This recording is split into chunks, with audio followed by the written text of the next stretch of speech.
That action was taken earlier this week as a probe of security failures continues after the Trump assassination attempt last month. Federal law enforcement officials tell Fox News at least 4 Secret Service agents from the Pittsburgh field office were put on leave, including the special agent in charge. At least one agent has been put on leave from former President Trump's personal protective team. Secret Service is currently under internal review from the Department of Homeland Security following the assassination attempt on former President Trump, which has led to significant scrutiny of the agency. Fox's Ryan Schmel is in Washington. Fox News also learning the Secret Service was notified before that Pennsylvania rally about a possible Iran plot against Trump.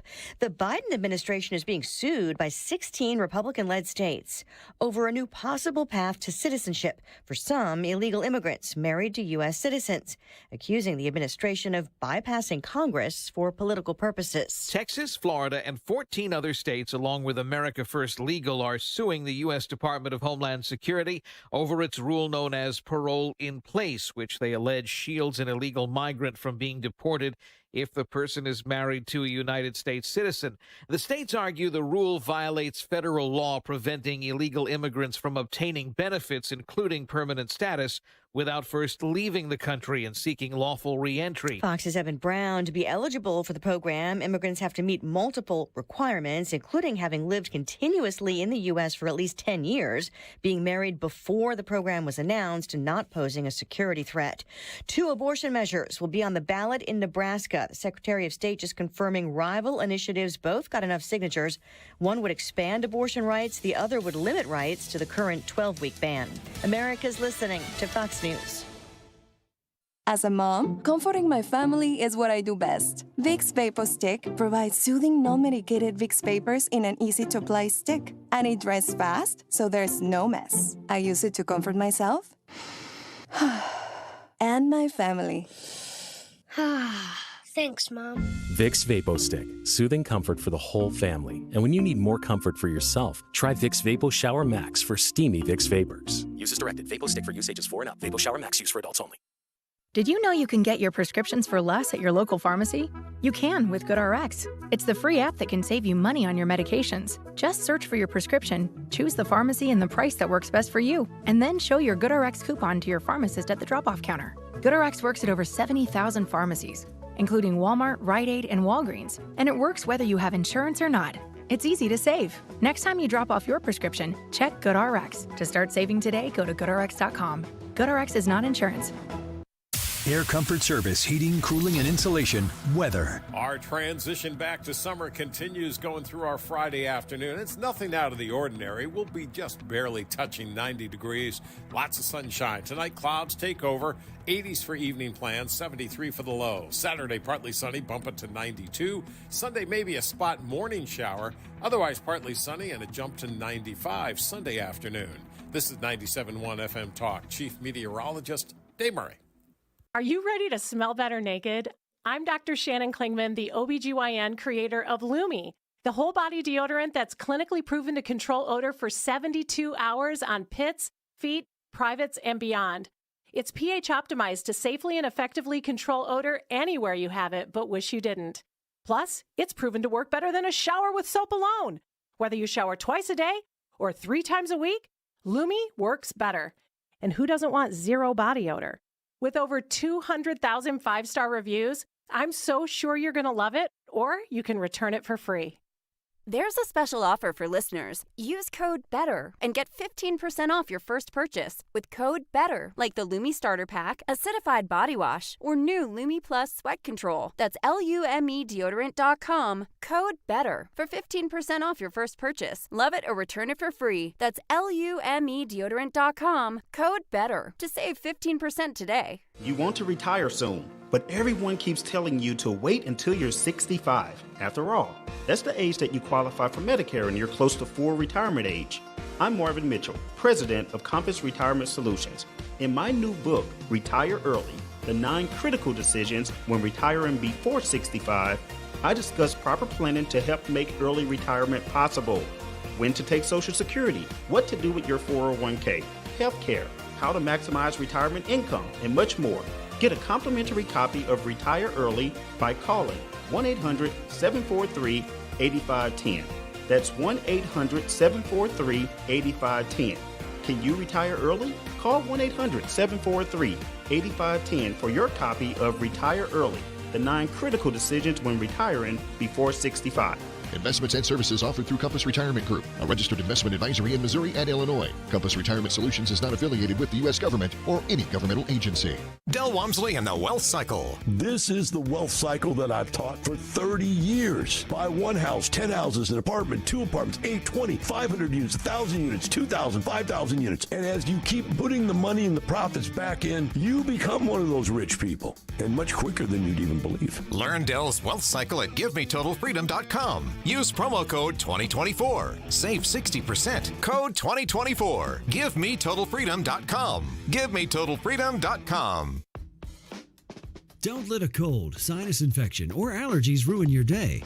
Breathe easier, sleep better, and feel healthier with Navage. Visit Navage.com, Walmart, Walgreens, CVS, or a store near you.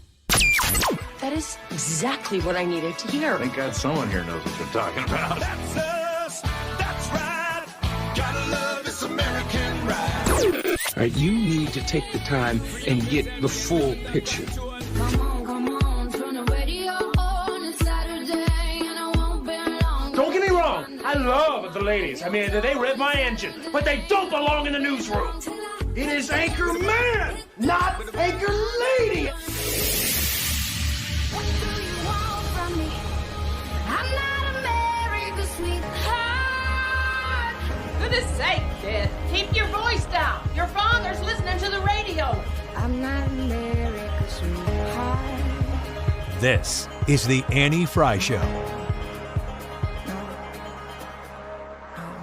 Welcome to the Annie Fry Show. It's Friday. Boy, it feels like a Friday. It's going to be a pretty big newsy Friday today. Yeah, usually on Fridays, we're just partying and eating oatmeal cream pies. Today, we're listening to the news.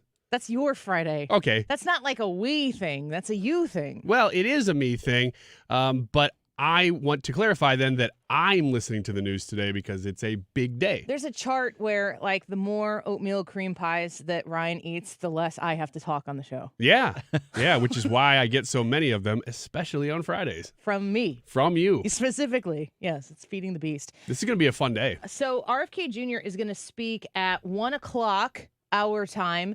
We are going to carry that, stream that, so we can hear what he has to say.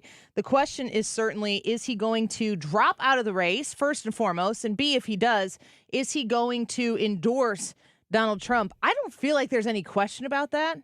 I can't imagine what else it would be. If he stands up there and says, ladies and gentlemen, I'm thankful for this stage today. Let's address infrastructure reform.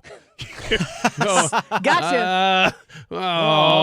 Hey, Brad, can we dip out of this real quick and go back into what did I miss? Yeah, whatever. Yeah, I can't imagine it. I mean, what people are starting to hear, it's very interesting that this is placed at this time, because this is going to take a lot of the wind out of the sails of the DNC, who, for all intents and purposes, people are saying the convention was good, that it went well. I mean, if you're a Republican, you think it's a disaster, but you thought it was a disaster before it started. But the Democrats are pretty happy with it. There's a lot of scuttlebutt over, I didn't pay a lot of attention to this because I was coaching volleyball last night with my daughter, but this whole, like, special guest appearance going to happen, and then it didn't? Or were, like, the Dixie Chicks the special guest? I mean, that I don't know. I thought it was supposed to be Beyonce. Job. I thought they did. Well, from what I heard, it was a great job. Did they do a great job on the national anthem? I didn't listen to it. Because I was just thinking, like, I heard them practicing with Harris Faulkner. When Harris Faulkner was on Fox the other day, they were practicing in the background, and it sounded absolutely beautiful. But then I remember reading some tweets and saying someone was saying she was pitchy. Yeah.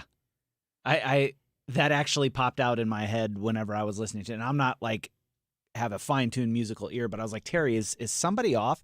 And she was listening to it. She's like, yeah, it's the one that sings high.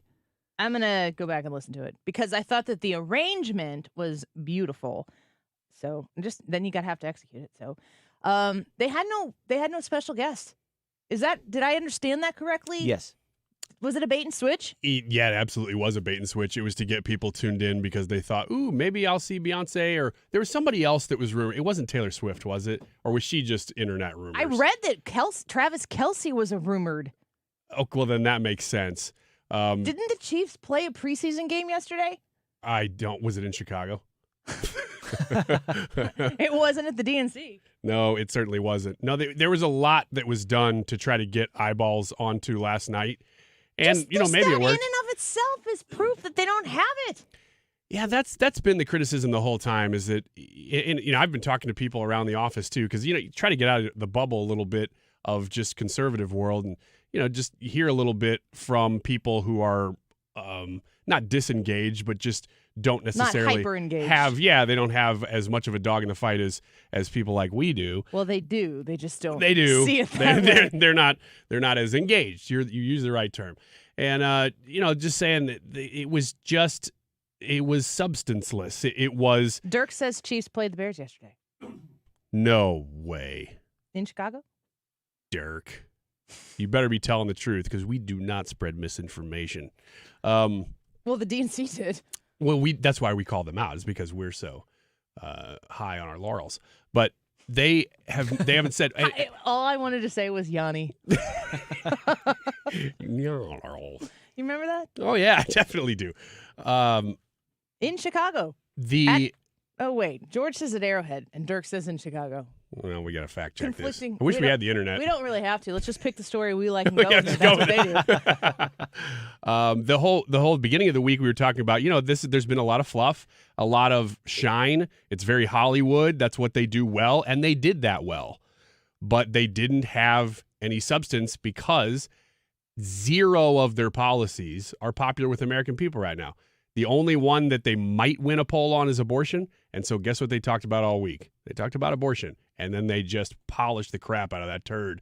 And they kept going until they got to the end here. And there still wasn't anything. You were kind of waiting. Is there going to be more? And there just wasn't. Kamala Harris started her speech out as pretty much the first thing that she said towards Joe Biden. What she had to do was to our President Joe Biden. Hooray! When I think about the path that we have traveled together, Joe, I am filled with gratitude. Your record is extraordinary, as history will show, and your character is inspiring. And Doug and I love you and Jill and are forever thankful to you both. Why does she say extraordinary? She's a 40s actress. It's not about the path that we have traveled together, Joe. I am filled with gratitude. Your record is extraordinary. Extraordinary. I think she just left the R out. I don't think she was trying for anything. The record is extraordinary. Yeah, why? And listen, I've said this many times before. My grandmother was from Australia, and sometimes I like to try an Australian accent just to remember what it sounded like to hear her talk or whatever. Like, I try to study what makes it Australian and not British. Mm-hmm. So I pay attention to those things, but I don't know what it is. Is that the Oakland accent? I'm not ever been to Oakland. Well, what it is, Oakland is extraordinary. it's old Hollywood. So it's very West Coast. Oh. She grew up on film noir. So it's just coming out. You're full of it. I'm a polished turd. Ew, 2 times. Seriously. RFK Jr. is going to make his speech at 105. I have it at 105 because that's when our segment starts. You never Let's know. give him a call. We're gonna carry it for you here on 97.1 so that you can hear what he has to say. It's his address to the nation. Is RFK Jr. going to drop out of the race? If he drops out of the race, is he going to immediately in turn endorse Donald Trump?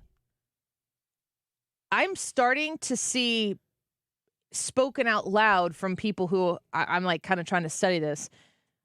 The RFK Jr. people, they may hate the Democrat Party as much as anybody, if not more. Glad to hear that. And a Democrat loss is their win. And if the RFK Jr. people feel as though they can do something to make sure that the Democrats lose. It's not an endorsement of Donald Trump, but he is the catalyst to the goal that they now would have, which is to make sure that this Democrat Party does not enjoy victory.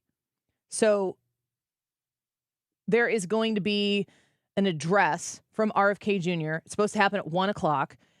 And we're going to carry that. We're going to watch it as well together on the YouTube live stream. So tune in to 97.1 FM Talk and listen to us. And we'll hear what he has to say in his own words. And we'll react to whatever happens then. The YouTube live chat poll for today kind of comes on the heels of the news out of the Secret Service. There have been there's been movement with reaction to some Secret Service people who have been put on leave. And the reports that I have heard so far have said that it doesn't say paid leave. It just says they've been put on leave. So I don't think we know the full extent of what is happening right now. But there definitely has been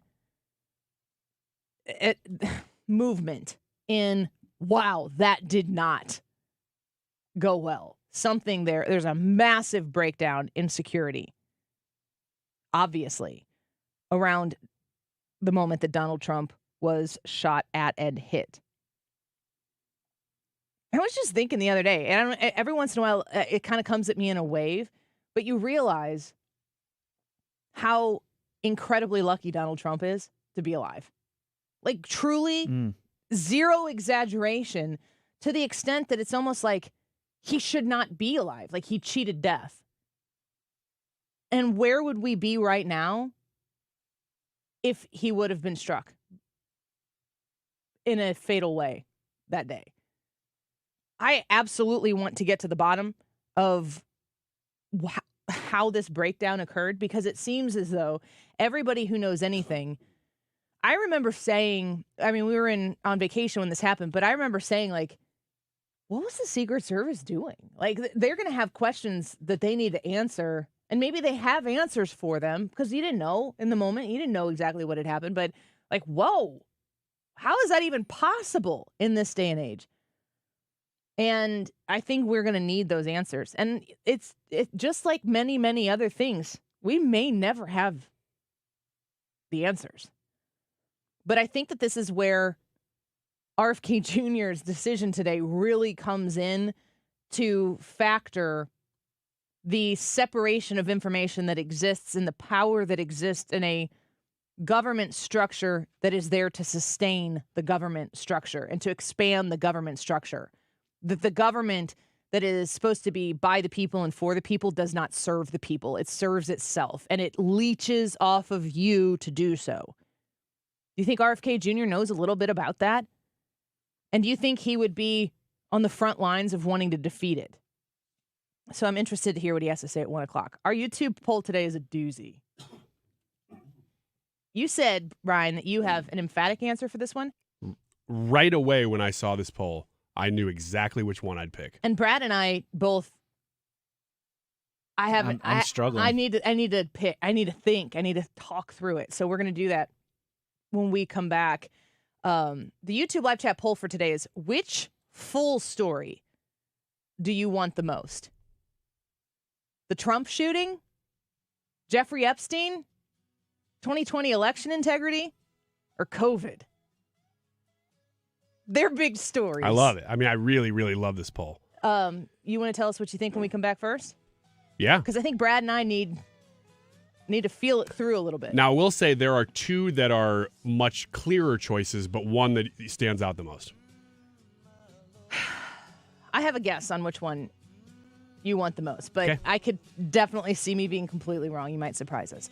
So, which full story do you want the most? Do you want to know the full story around the Trump shooting, Jeffrey Epstein, the 2020 election, or COVID? And I'll remind you that if you were to be given access to the full breadth of facts, you might be very disappointed to find out that it's completely not salacious at all. And, you know, we talk about all the time, the don't attribute to negligence and incompetence of something. Say it the smart way, Brad. Yeah. So never attribute to incompetence, or never attribute malice to that which could be easily explained by incompetence. Yeah, it's just really fun to try to say that in a fancy way. Annie Fry YouTube channel, go vote, leave a comment. We'll read your comments on the air as well. And if you go to the Odyssey app, you can leave a comment there by clicking on the microphone. And we will play some of those if they're good when we come back. Don't go away.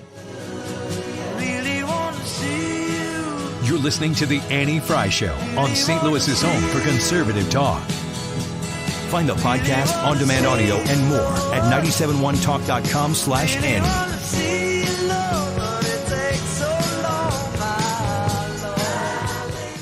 The Diamond Shop, you'll find them in Clayton at their beautiful location where you can walk in the store, you can have a conversation, you can tell them what you're looking for, you can just look around. I want to encourage you to go here before August is over, though, because they have 30% off all in-stock jewelry throughout the entire month of August. Now, I'm going to tell you about August 27th coming up here shortly. Today's the 23rd. August 27th through September 21st, they have an annual clearance sale with up to 70% off individual pieces. So you can go into the Diamond Shop and see what's on sale coming up soon. Start the conversation if you're looking for something in particular. And a reminder that if you're wanting something special, if you're wanting something remade, or if you're looking for something, maybe an heirloom to be repurposed, if you go into the Diamond Shop, you can start that conversation with Tom and the team there at the Diamond Shop and get something custom made just for you. Go online, sign up to be a VIP, go to the homepage and scroll down, and you'll see a quick little form there, and you can save 10% off most of your purchases. It's all online at thediamondshop.net. Warning, the following ZipRecruiter radio spot you are about to hear is going to be filled with F words. When you're hiring, we at ZipRecruiter know you can feel frustrated, forlorn even, like your efforts are futile, and you can spend a fortune trying to find fabulous people, only to get flooded with candidates who are just fine. Fortunately, ZipRecruiter figured out how to fix all of that. And right now, you can try ZipRecruiter for free at ZipRecruiter.com/free. With ZipRecruiter, you can forget your frustrations because we find the right people for your roles fast, which is our absolute favorite F word. In fact, 4 out of 5 employers who post on ZipRecruiter get a quality candidate within the first day. Fantastic. So, whether you need to hire 4, 40, or 400 people, get ready to meet first-rate talent. Just go to ZipRecruiter.com/free to try ZipRecruiter for free. Don't forget, that's ZipRecruiter.com/free. Finally, that's ZipRecruiter.com/free. Many people dream of playing the piano, but few ever do. Hi, this is Kathy from Lacefield Music. And as adults, they're afraid it will take too long, be too hard, or that they'll fail. And this is true with many piano lessons, but not with Lacefield Music's 8-week adult piano course. In this course, you will learn to read music, play your favorite songs, and have fun in just 8 weeks. Lacefield Music's 8-week adult piano class is always $99. But twice a year, Lacefield Music opens the course up to the public for only $29.99. That's only $29.99 for all 8 weeks. Classes are starting in September and class size is limited. So go to lacefieldmusic.com or call 636-778-2070 to sign up. The website again is lacefieldmusic.com or 636-778-2070. You're listening to the Annie Fry Show live from the Air Comfort Service Heating, Cooling, and Insulation Studio. Air Comfort Service is celebrating 55 years of residential and commercial service, maintenance, and installation of heating and cooling systems. Get in your comfort zone. Visit aircomfortservice.com. We know you've got an interesting take on things. You can tell us by clicking the microphone button next to Listen Live when you're on the Odyssey app. Record a short message for us to hear when you tune into 97.1 on the Odyssey app.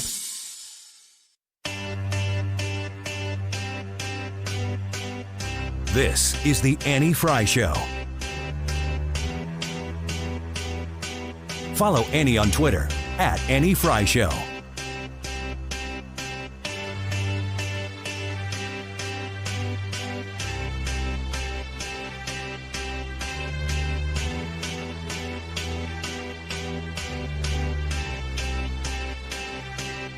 I got a feeling that tonight's gonna be. Well, Stuart, of the 5, we know that 4 of them are in the Pittsburgh field office. That's close to Butler, where the rally was on July the 13th, where the former president was almost killed. We know one of those 4 in the Pittsburgh field office is the special agent in charge, all placed on administrative leave. The 5th person is a Secret Service agent on the former president's personal security detail, in Donald Trump's security bubble, if you will, someone that travels with him all over the country and really all over the world. We don't have those names to pass along, but we do know that they are on administrative leave. They've not been fired. It's part of this investigation. So that's David Spun from Fox News reporting on the 5 Secret Service members who Fox News is reporting have been put on leave following the Trump assassination attempt. It's part of our YouTube live chat poll for today. And this is a doozy of a question. And I think it's going to probably take me at least through the show to come up with one answer to this question that I'm going to reserve the right to maybe ask myself again later and reconsider. On the Annie Fry YouTube channel, which full story do you want the most? That's the poll question for today for the live broadcast. You've got 4 options. Which full story? The Trump shooting and everything that goes along with how that materialized and Crooks and his encrypted, conversations he's been having or communications he's been having with foreign countries. Jeffrey Epstein, need I say more? The 2020 election integrity question, was it a completely, as the Democrats say, like the most secure election in history? Or is there more to know? Or COVID? A reminder, if you get the full story, that doesn't mean you're going to get the full story that you think is true. You might find out that everything you've been led to believe by people you thought you could trust is completely wrong. And I'd be pretty miffed at the end of that if I felt like somebody was trying to sell me something the whole time on a conspiracy that never was. Yeah. But as long as it's the truth, I don't care. Yes. I might be mad about it. But isn't that really what everybody wants? Well, I hope so. I hope they don't want their version of the truth, because if truth contradicts my beliefs, I adjust my beliefs. It's not always the easiest thing to do, but you have to have enough faith to do that. Amen. And it is a tragic loss in America today that we have so many people who, and it's not exclusive to any sort of group, it's just the way we live. So let's get down to our thoughts on this so far. Ryan, you said you immediately had a visceral reaction to this question. Brad and I are still a little more undecided. Your thoughts? So let me rank this, actually. I'm going to put number 4 at Trump shooting, because I don't think there was a conspiracy there. Sure, I'd love to know for sure. Willful negligence? Willful negligence is very possible, and I would love to know all of that, but that one's at the bottom of the list for me. Still love to know. Then COVID. I think that there is a lot that's been exposed already with COVID. Still would love to know more, but that one's number 3. Jeffrey Epstein is number 2 because of how many people it would expose who are in power. You think? I assume. I mean, you don't know. I don't know for sure, but I mean, we know some names. Gosh, does it look like that there's been a massive cover up there of so many ways, from who's doing the hearings and which courts it's in, to his death, to the little black book, to just everything associated with it. But that leaves number 1 at 2020 election integrity. This is not a surprise to me. It shouldn't be. I mean, this is the number 1 that I would like to know. And if I find out that, here's the thing, when I even talk to leftist friends, they acknowledge there's always fraud in elections. So let's not start from this place of every election is perfect and that one was absolutely perfect. Every election has fraud. That election had fraud. The question is, how much fraud? Was it big enough to overturn it? Was it big enough to change the outcome? That's what I would like to know. And there's only one way we're going to find that out. It is it won't be during this administration, because this administration, if there's a whistleblower, they would just bury it. It wouldn't there would be nothing that would come of it. A whistleblower on the very, very inside of, if there was a big fraud operation, would have to come out and tell the whole story, blow the thing wide open. And that's only going to happen under a possible Donald Trump presidency. So you have to get through this election for the even possibility of knowing what happened. What do you think?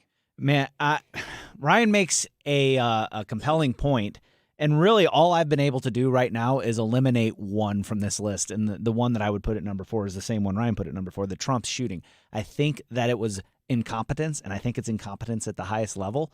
And I also think that it is an accidental result of the Biden administration's focus not on meritocracy, but on just putting either A, their buddies in positions, or B, making sure that they check certain diversity boxes into leadership positions.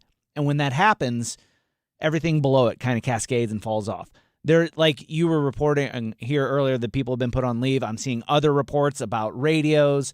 We got footage of it. There's a lot of information flooding around, and it just looks like what happened was people dropped the ball. So that being said, I agree with Ryan on Epstein as far as this is a big deal because there are some big movers and shakers that are involved in that scandal, or at least alleged to be involved in that scandal. And I would like to know the answer to that, because then we can either root them out or B, clear their names. Because it would be horrible to be associated with something so horrible and not be guilty of it. So whatever the consequence is or whatever the result is, I would like to know that. But at the same time, you look at COVID, millions of people died, businesses were shut down, all sorts of things happened. And I want to know why we had experts coming out saying this doesn't look naturally forming. This doesn't look naturally forming. An email goes out from Fauci, then everybody's on board. This is definitely naturally forming. It definitely didn't escape from the Wuhan lab of virology that is in Wuhan, where this originated. They were very specific about the things it definitely wasn't. You know, That's like my 3-year-old coming in like, Mom, I definitely didn't take my diaper off in the other room and pee on the floor right underneath the piano 5 minutes ago. You know what I'm doing? I'm going to check the floor underneath the piano. Oh, really? Because I would just sit there. For the record, that hasn't happened. But it could today. You It never wasn't know. your daughter. No, I did it. It was my husband. So I want to know, like, he's going to kill me. Were they playing games with viruses that they shouldn't be playing games with? Because if they did, that cost a lot of people their lives. Were they playing with this virus in a way that spills into the 2022 election? Were they acting and reacting to this virus in a way that would be beneficial to them to win the 2020 election? If so, that's disgusting.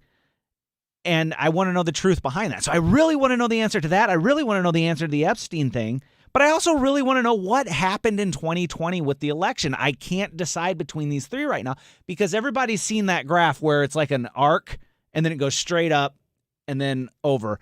And next thing you know, Joe Biden has more. And everybody's like, oh, yeah, that's just a big dump of mail-in ballots or whatever. Well, I want to know where these mail-in ballots come from. I want to know if we can verify them. I want to know. There's just so many things that have gone on with it that I don't know. People on the left are telling me there's nothing wrong with it. People on the right saying this is absolutely, definitely corrupt. I want to know the truth so that I can start trusting our elections again. Because right now, not knowing is worse than knowing that it was corrupt or that people are lying about it or not knowing that it was all on the up and up. You know, all of these things in some way, shape, or form have to do with corruption and power, but mostly corruption. That's what the conspiracy conversation surrounds. Like, there are bad things that can happen that just happen, but you can also manifest bad things, or you can have a bad thing happen because it happened and then manipulate it. In the words of Eric Holder, never let a good crisis go to waste. You know, COVID to me might be something that was, well, I think we know that it was, don't we know now that it was? I mean, is it conspiratorial to say that it was created in a lab? No, in Wuhan? it's that not. Happened. It's not. That's been released enough that it shouldn't be, but the mainstream outlets haven't covered it enough that all of America knows that. But I mean, I feel like that part is known. The question is who and why? Who invested in it? Mm-hmm. And what did they want it for? I think that's the part. That's, to me, the question. Because could we, I mean, if we as a human race created this thing that killed millions of people, who and why? The fact that it happened, the fact that there are in the world bad actors who would want to manifest something like this to exact, evil across the world, that's not shocking. But who and why? Because the question is always, are the bad guys the bad guys? And the even deeper question is, are the good guys the good guys? And that's where everybody goes, I need to know. And I think that's the COVID question. And if you think about the Trump assassination attempt, everything that goes along with Jeffrey Epstein, the 2020 election, was it completely secure or was it stolen, as President Trump has repeatedly said? And COVID has taken the most lives by far. Mm-hmm. So the repercussions of COVID have killed millions of people, right? Oh, yeah. Across the world. Yeah. So that's the consequence of COVID. And if you dig deep into that, what are you going to discover? I think the only thing that you can discover out of that are the bad actors, if there are bad actors, and the bad interests, if there were bad interests, still active. Are they still in a position to do this again? I think that's the COVID question. So, like, when I'm going through these and trying to think, like, if it were up to Annie Fry and the world was going to get, or I was going to get the full story on one of these things, I am going to assess each of these individual things as what is the most good that could be done for the future by knowing truth. So if you find out that, there's a lot of things being done in medical labs all over the place to try to come up with cures to cancer and solutions to, all sorts of different things. And it's very understandable how something that was very good could end up being very bad. Maybe that's what COVID is. I guess we don't know. With the election, I don't need in my heart to know with certainty that the 2020 election was completely secure or stolen. But I do need to know that the future elections are safe and secure. So you can corrupt power and, completely, going back to Ben Franklin's comment, it's a republic if you can keep it. If it's been stolen, then if that 2020 was stolen, then we've lost the republic. Yeah, it's gone. For sure. And do we get it back? Can we stitch it back together? I don't know. So the future of the republic is in question when it comes to election integrity if we were to get the full truth. But we don't know that if we got the full truth, we wouldn't be, if you were like super invested in the conspiracy and you found out that, Donald Trump actually lost that election. I think there are a lot of people who wouldn't be able to handle that. Agreed. The Trump shooting thing is, in my opinion, a similar concern with the election integrity thing. Like, if you're going to take out your political opponent, if there's something nefarious, if it's foreign or domestic partnership, because that's what the conspiracy is around crooks, we don't know. We may never know. But not, you and me may never know if this guy was a loner who wanted to go out big, or if it was like the worst possible conspiracy to upset an election and steal power for whatever the conspiracy, how deep the conspiracy and broad the conspiracy could go. That's kind of the same question from an election integrity standpoint, but also with the COVID thing, who and where? With the Trump assassination attempt, like, are these people still in a position where they could do this again? Is this still an active threat, if the active threat even exists? But when I go to the Jeffrey Epstein thing, I think, correct me if I'm wrong here, we factually, verifiably know that children were being sexually trafficked encircling Jeffrey Epstein. Yes. That's not debatable. No. That's factual. How are we not storming cities over this?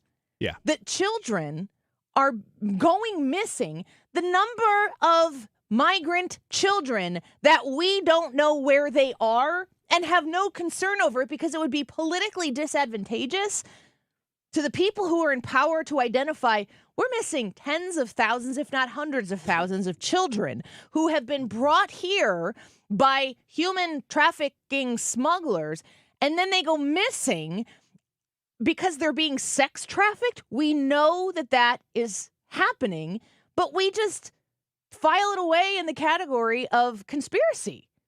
But we know that we know it's happening. It is a fact that it's happening. So for me, I think right now I'm thinking it's the Jeffrey Epstein thing, because I think that, like, we know what COVID is and was. We know enough about it. We have enough truth about it that we know questions to ask that would get us the full picture. Agreed. Same thing with the election in 2020. We know where we want questions answered. We know who we would like to have answer those questions. We have enough detail that we can hone in on things. And if we could have an honest discussion, and when I say honest discussion, I am not here to tell you that the end of that discussion proves that Donald Trump had the election stolen from him. I don't know. And I will never on this show say to you with certainty something that I can't provably show you is fact. I have a lot of questions that I would like to have answered. But we have like 80% of the picture. And the 20% that's left, in my opinion, is very intentionally left for us to fight about so that we're too ignorant, in the realist definition of the term, to know what's going on, so that we just become tribal.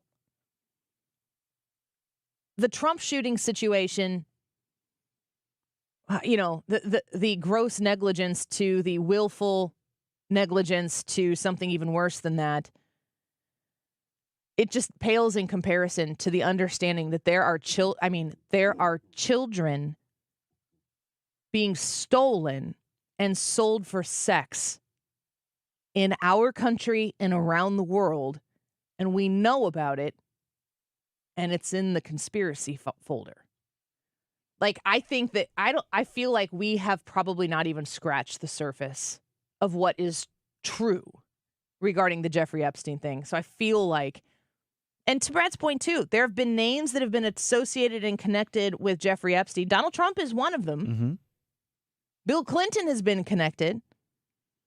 We know a little bit more about some people who've been connected than others. I would want my name cleared. If I had any association, you can't live your life as a businessman or a high profile person or a president of the United States and never, people line up to take pictures of you. You shake their hand, you smile, you take a picture and do it again and over and over and over again. You're going to be associated with people over the course of time that they're going to be like, you were with this person. Donald Trump partied with Jeffrey Epstein. They were at the same parties. Bill Clinton flew how many times to Jeffrey Epstein's island, correct? Oh, yeah. Multiple. I don't remember how many, but it was a lot. At least for the 12 o'clock hour, I'm all in on Epstein. The Epstein thing is very, very important because it would blow open what looks to be the top rung of sexual, basically slavery. And it's clear that little black book, the Ghislaine Maxwell thing that still exists somewhere, I mean, that thing's still out there, has tons of names in it.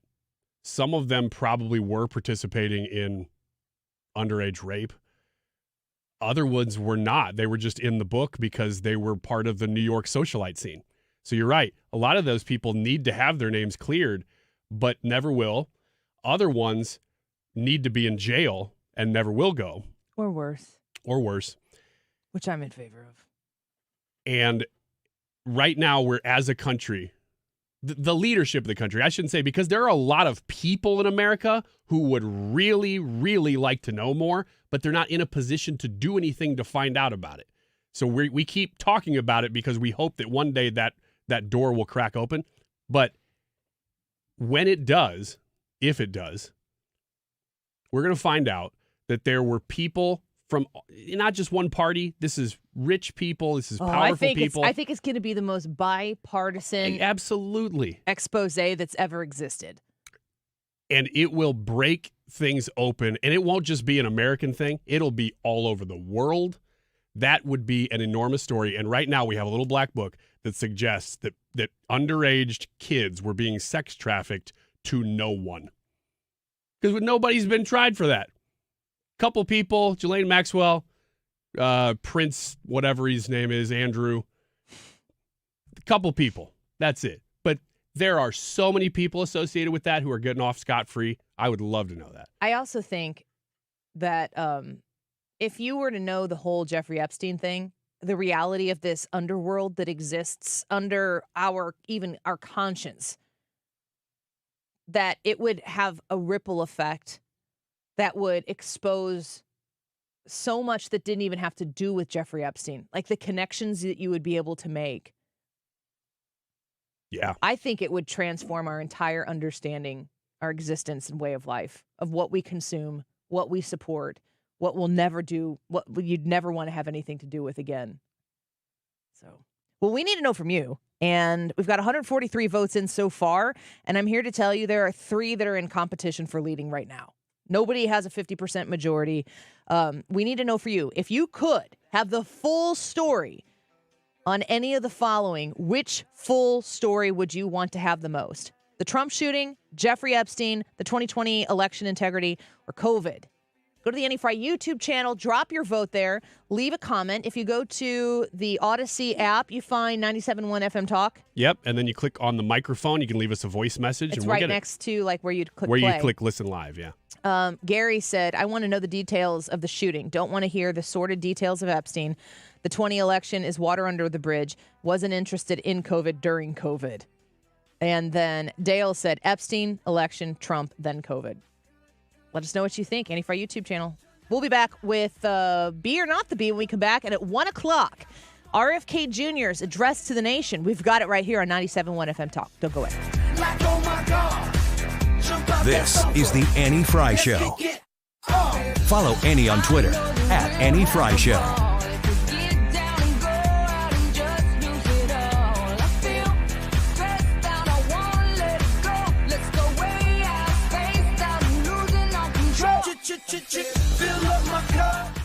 MidwestWingFest.com. What are you doing Labor Day weekend? I've got your plans laid out for you.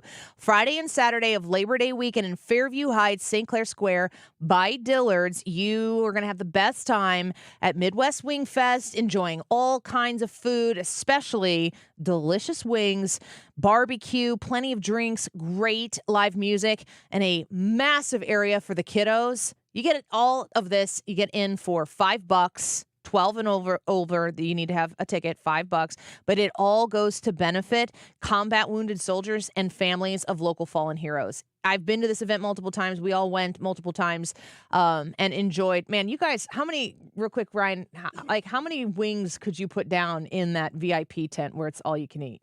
I mean, you ate the whole time we were there. I don't want to say 24, but Is it's that a lot? probably close. Yeah? Yeah. And they were...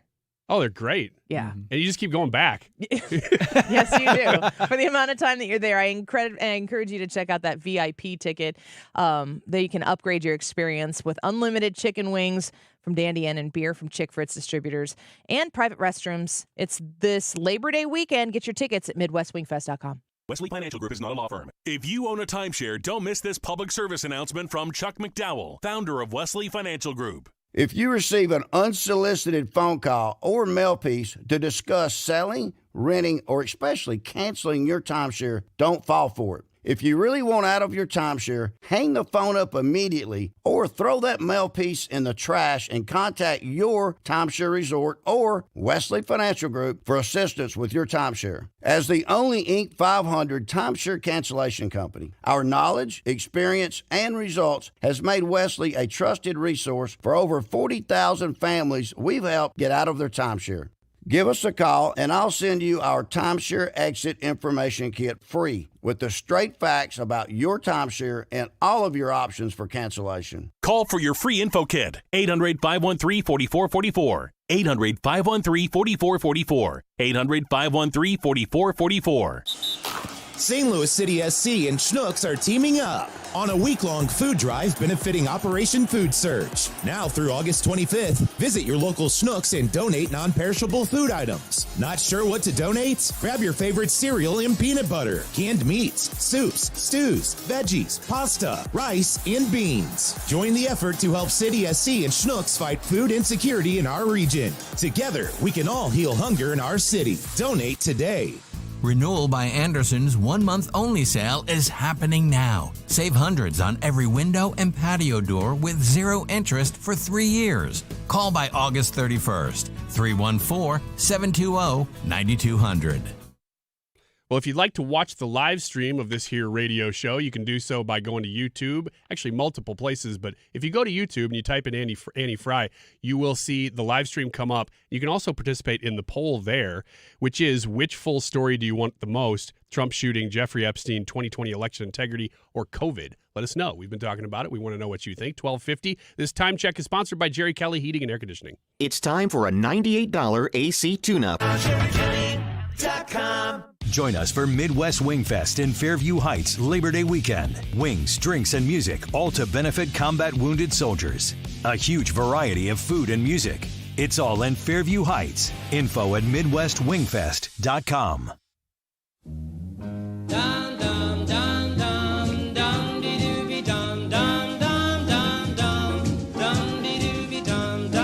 This is the Annie Fry Show.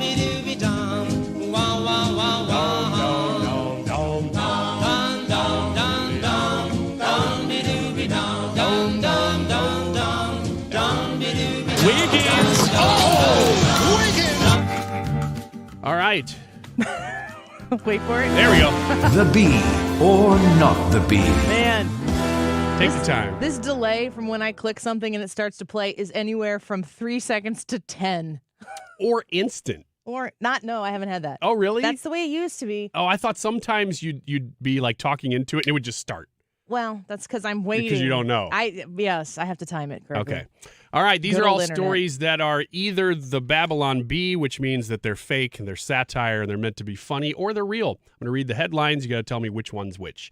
First one, queer pro-life demonstrators protest outside DNC. Let me read that headline one more time in case you didn't catch it. Queer pro-life demonstrators protest outside DNC. I'm going to say real. It's real. It is real. Did you see it? Well, I saw the news You're story. fairly confident. Yeah. Yeah, the protesters, which were mostly young females, held signs that said Kamala is a baby killer cop and queer rights begin at conception. Yeah. Yeah. I saw that and I, in my mind, went on a roller coaster ride of, okay. Exactly. They're part of an organization called PAAU, Progressive Anti-Abortion Uprising. Their Twitter page says, "We're progressive grassroots activists dismantling the abortion industrial complex." So there you go. That's the first one of the day. Next one. Oh no, man at DNC thinking he was in line for food truck accidentally gets vasectomy. That's a beat. When they start with, oh no, then you know. You kind of know. It gives it away. Quote, "I thought it was weird when they asked me to get on the truck and take off my pants, but I thought, this must be a great burrito." He recounted. According to sources, it was not worth it. Quote, "I just thought a vasectomy was some sort of hot sauce when I saw the sign," Trevor admitted. No. "I mean, sure, I thought it was weird when they had me sign a waiver, but I just thought this was going to be really, really hot sauce." Next one. U.S. Commerce Secretary. Can I just interject Yes, here please. in this very Please do. sincere and serious segment that we're doing? Yes. Regarding the abortions and vasectomy trucks, abortions and vasectomies are very different procedures. Yes. One of them is preventative, the other is post-conception, and I wish I say this every time I have every time vasectomies come up in my life. I want people to understand that when the left, the pro-woman liberals of the progressive Obama administration came up with the Affordable Care Act, they made it so that a very invasive tubal ligation surgery for women would be fully covered by insurance, and they didn't cover vasectomies. Why is that? Vasectomy is so easy. You just need a bag of peas and you go about your day. There's nothing to it. But It's less than tubal ligation. It's you need full general anesthesia for a tubal ligation. It's a full-on invasive surgery that changes the function of your body in a monthly fashion. I don't understand the pro-woman aspect of not, a vasectomy is you need a day. Yeah. Also, Why are you doing them outside the Democrat National Convention? What are you trying to say? It's a party having I'm actually abortion? impressed that they added vasectomies to the abortion truck. At least put a little bit of responsibility on the man. Gosh, it's a circus. It's ridiculous. All right, next story. U.S. Commerce Secretary not familiar with Bureau of Labor report subtracting 818,000 jobs from economy. I think that's real. I only heard the last half, so I might have missed the hook. U.S. Commerce Secretary not familiar with real. Bureau of Labor report Real. subtracting 818,000 jobs. That's real. That was a bad look. That it is real. All around. I've got the sound here, Brad. If you can pull me up, let's see. When you hear that, do you potentially think that this new numbers could be a liability for this campaign? No, when I hear that, first of all, I don't believe it because I've never heard Donald Trump say anything truthful. It is, though, from the Bureau of Labor. I'm not never heard of that familiar either. with that. Oh. The hilarious thing here is that if Donald Trump said it, it's a lie. This is the most on-the-nose example of these idiots who are so deranged by their hatred of Donald Trump that if Donald Trump says the sky is blue, it's not blue any longer. That's just how they function. There's no standard of truth. There's none. The only standard is, There's one did truth. he say it? There's one then truth. It must be false. Donald Trump is evil. That's it. Yeah. That's it. And that is the Commerce Secretary of the United States didn't know about a jobs report subtracting almost 1 million jobs from the economy. Unfortunately, is not the Babylon Bee. Trump must have said that, so it's probably false. It's actually the Bureau of Labor that said it, and that was on ABC News friendly interview. Kamala agrees to 2-hour X Spaces conversation / Twitter with Elmo. Quote, who doesn't love Elmo? Harris staffer Christy Barker told reporters, we feel like this live unscripted conversation will show the vice president's versatility in answering questions on the spot on wide-ranging topics like what her favorite color is, if she knows the sound the letter L makes, and if she likes spaghetti with meatballs or macaroni and cheese more. It's going to be great. The hard part of that interview will be figuring out which one's the puppet. Oh, hang on a second. Hang on a second. See, the irony Winner. there is that my sound system over here is delayed, but that's just actually a bell that's literally sitting next to Ryan. We still had to wait 8 seconds. I had to grab it. It was just outside of reach. RFK Jr. is going to address the nation in less than 10 minutes, and we're going to cover it for you live here on the Annie Fry Show. You can watch it with us on the Annie Fry YouTube channel, but be sure to tune in to 97.1. Keep it locked there. We'll have the news as it breaks. Go answer that YouTube poll. We'll be right back.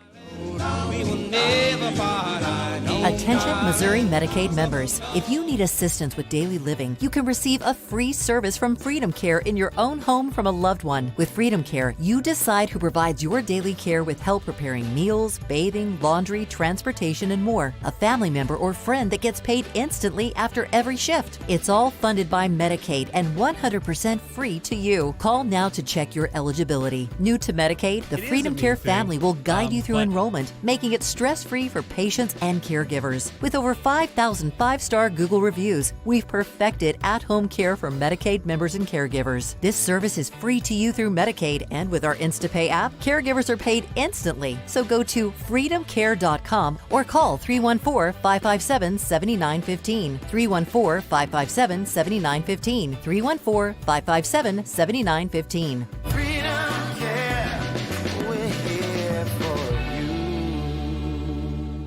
This is the story of the one. As a facility technician installing a new welding station, he knows getting the ventilation right is critical for safety. That's why when questions arise, there's Grainger. Grainger offers detailed technical product information online at his fingertips, so it's easy to find what he needs. Because when it comes to safety, having answers means he and his people can breathe a little easier. Call, click Grainger.com, or just stop by. Grainger, for the ones who get it done. You've got a Pepto predicament, Beach Bum. Hey, we're heading down to the beach. You coming? Yeah, Dad. You coming?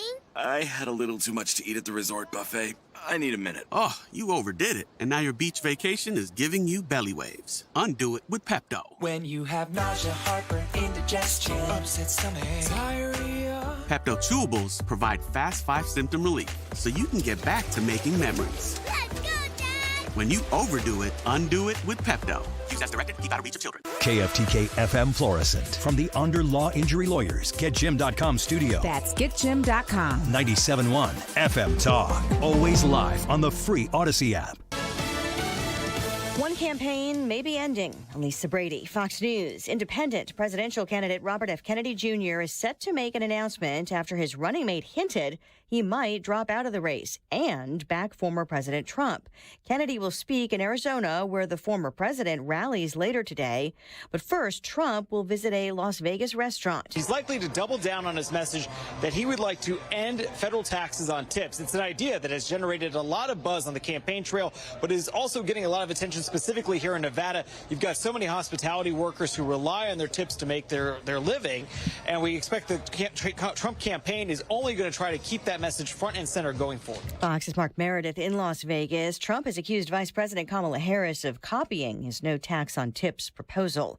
5 Secret Service agents are now on administrative leave after the Trump assassination attempt last month. We can tell you that of the 5, one of those people was an agent on former President Trump's personal protective detail in the former president's security bubble, if you will. The other 4 were from the Pittsburgh field office, including the special agent in charge of the Pittsburgh field office, which is significant for those who have been calling for accountability for those that were involved in that colossal security failure in Butler, Pennsylvania.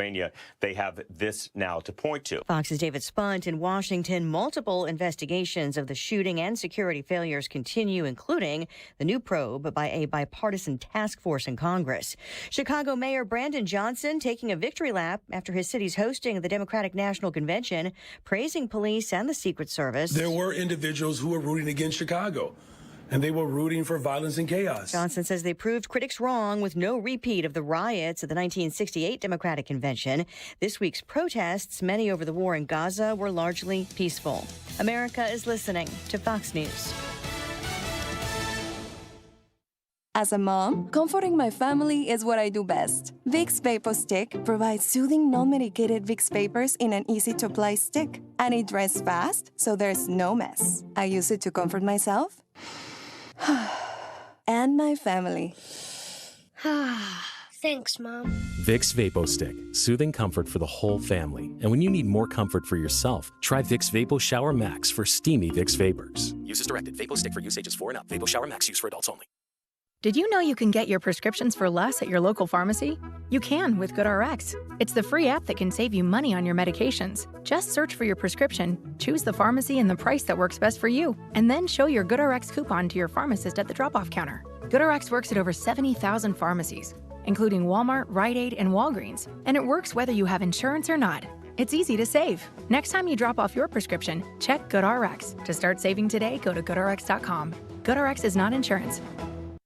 Air Comfort Service, heating, cooling, and insulation, weather. Our transition back to summer continues going through our Friday afternoon. It's nothing out of the ordinary. We'll be just barely touching 90 degrees. Lots of sunshine. Tonight, clouds take over. 80s for evening plans, 73 for the low. Saturday, partly sunny, bump it to 92. Sunday, maybe a spot morning shower. Otherwise, partly sunny and a jump to 95 Sunday afternoon. This is 97.1 FM Talk. Chief Meteorologist Dave Murray. Stewart's American Mortgage and the Bagel Loan. It's a phone call, a text message away. And when I give you this phone number, you can call and text. It goes straight to Stewie, 314-324-4440. That's 314-324-4440. Stewie is there to guide you through the whole process of securing the best possible financial circumstances surrounding your mortgage. Whether it's a new mortgage, you're buying a home, you want the lowest rate you can possibly get, you want a fast close so you can be an aggressive buyer, and you don't want to pay a whole boatload of money in closing costs and closing fees because you want to be able to save that. You want to put it towards the offer. You want to put it towards renovations on the new home, whatever it might be. Well, the Bagel Loan is the right place to go, and Stewart's American Mortgage is the only place that has it. The Bagel Loan has 0 closing costs. You go to buy that home. When it comes time to take care of closing costs, you don't have any. It's that simple. 314-324-4440. I've refinanced twice with the Bagel Loan. No closing costs. I speak to it as a customer myself. Reach out to him directly. 314-324-4440. Google the Bagel Loan. NMLS number 226715. Outdoor Living Redefined, brought to you by Lakeside Renovation and Design, your trusted partner in crafting stunning decks, inviting screened rooms, and elegant porch overhangs. Imagine enjoying a crisp morning coffee on your beautifully designed deck, or hosting gatherings in a spacious screened room. Lakeside turns your vision into reality. Our skilled craftsmen use top-notch materials to create spaces that stand up to the elements and stand out in style. Elevate your lifestyle with Lakeside's outdoor living expertise. Visit our showroom or call Lakeside Renovation and Design today. Hey, St. Louis, are you in search of top-notch cybersecurity solutions? Look no further. ThrottleNet is here to help. Ransomware attacks are on the rise, putting businesses like yours at risk. Don't let cyber criminals jeopardize your hard-earned success. ThrottleNet provides comprehensive cybersecurity services tailored specifically to your unique needs. Our award-winning customer service provides 24/7 protection to keep your data safe and secure. Take charge of your digital security today. Protect your business, protect your future. ThrottleNet.com, your reliable partner in cybersecurity.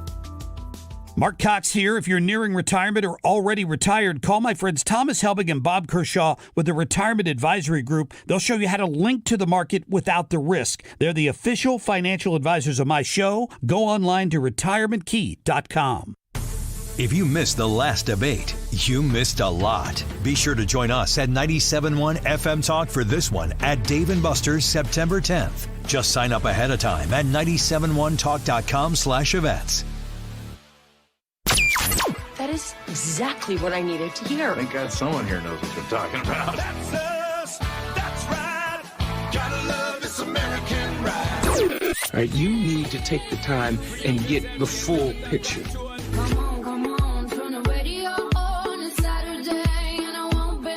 Don't get me wrong, I love the ladies. I mean, they rev my engine, but they don't belong in the newsroom.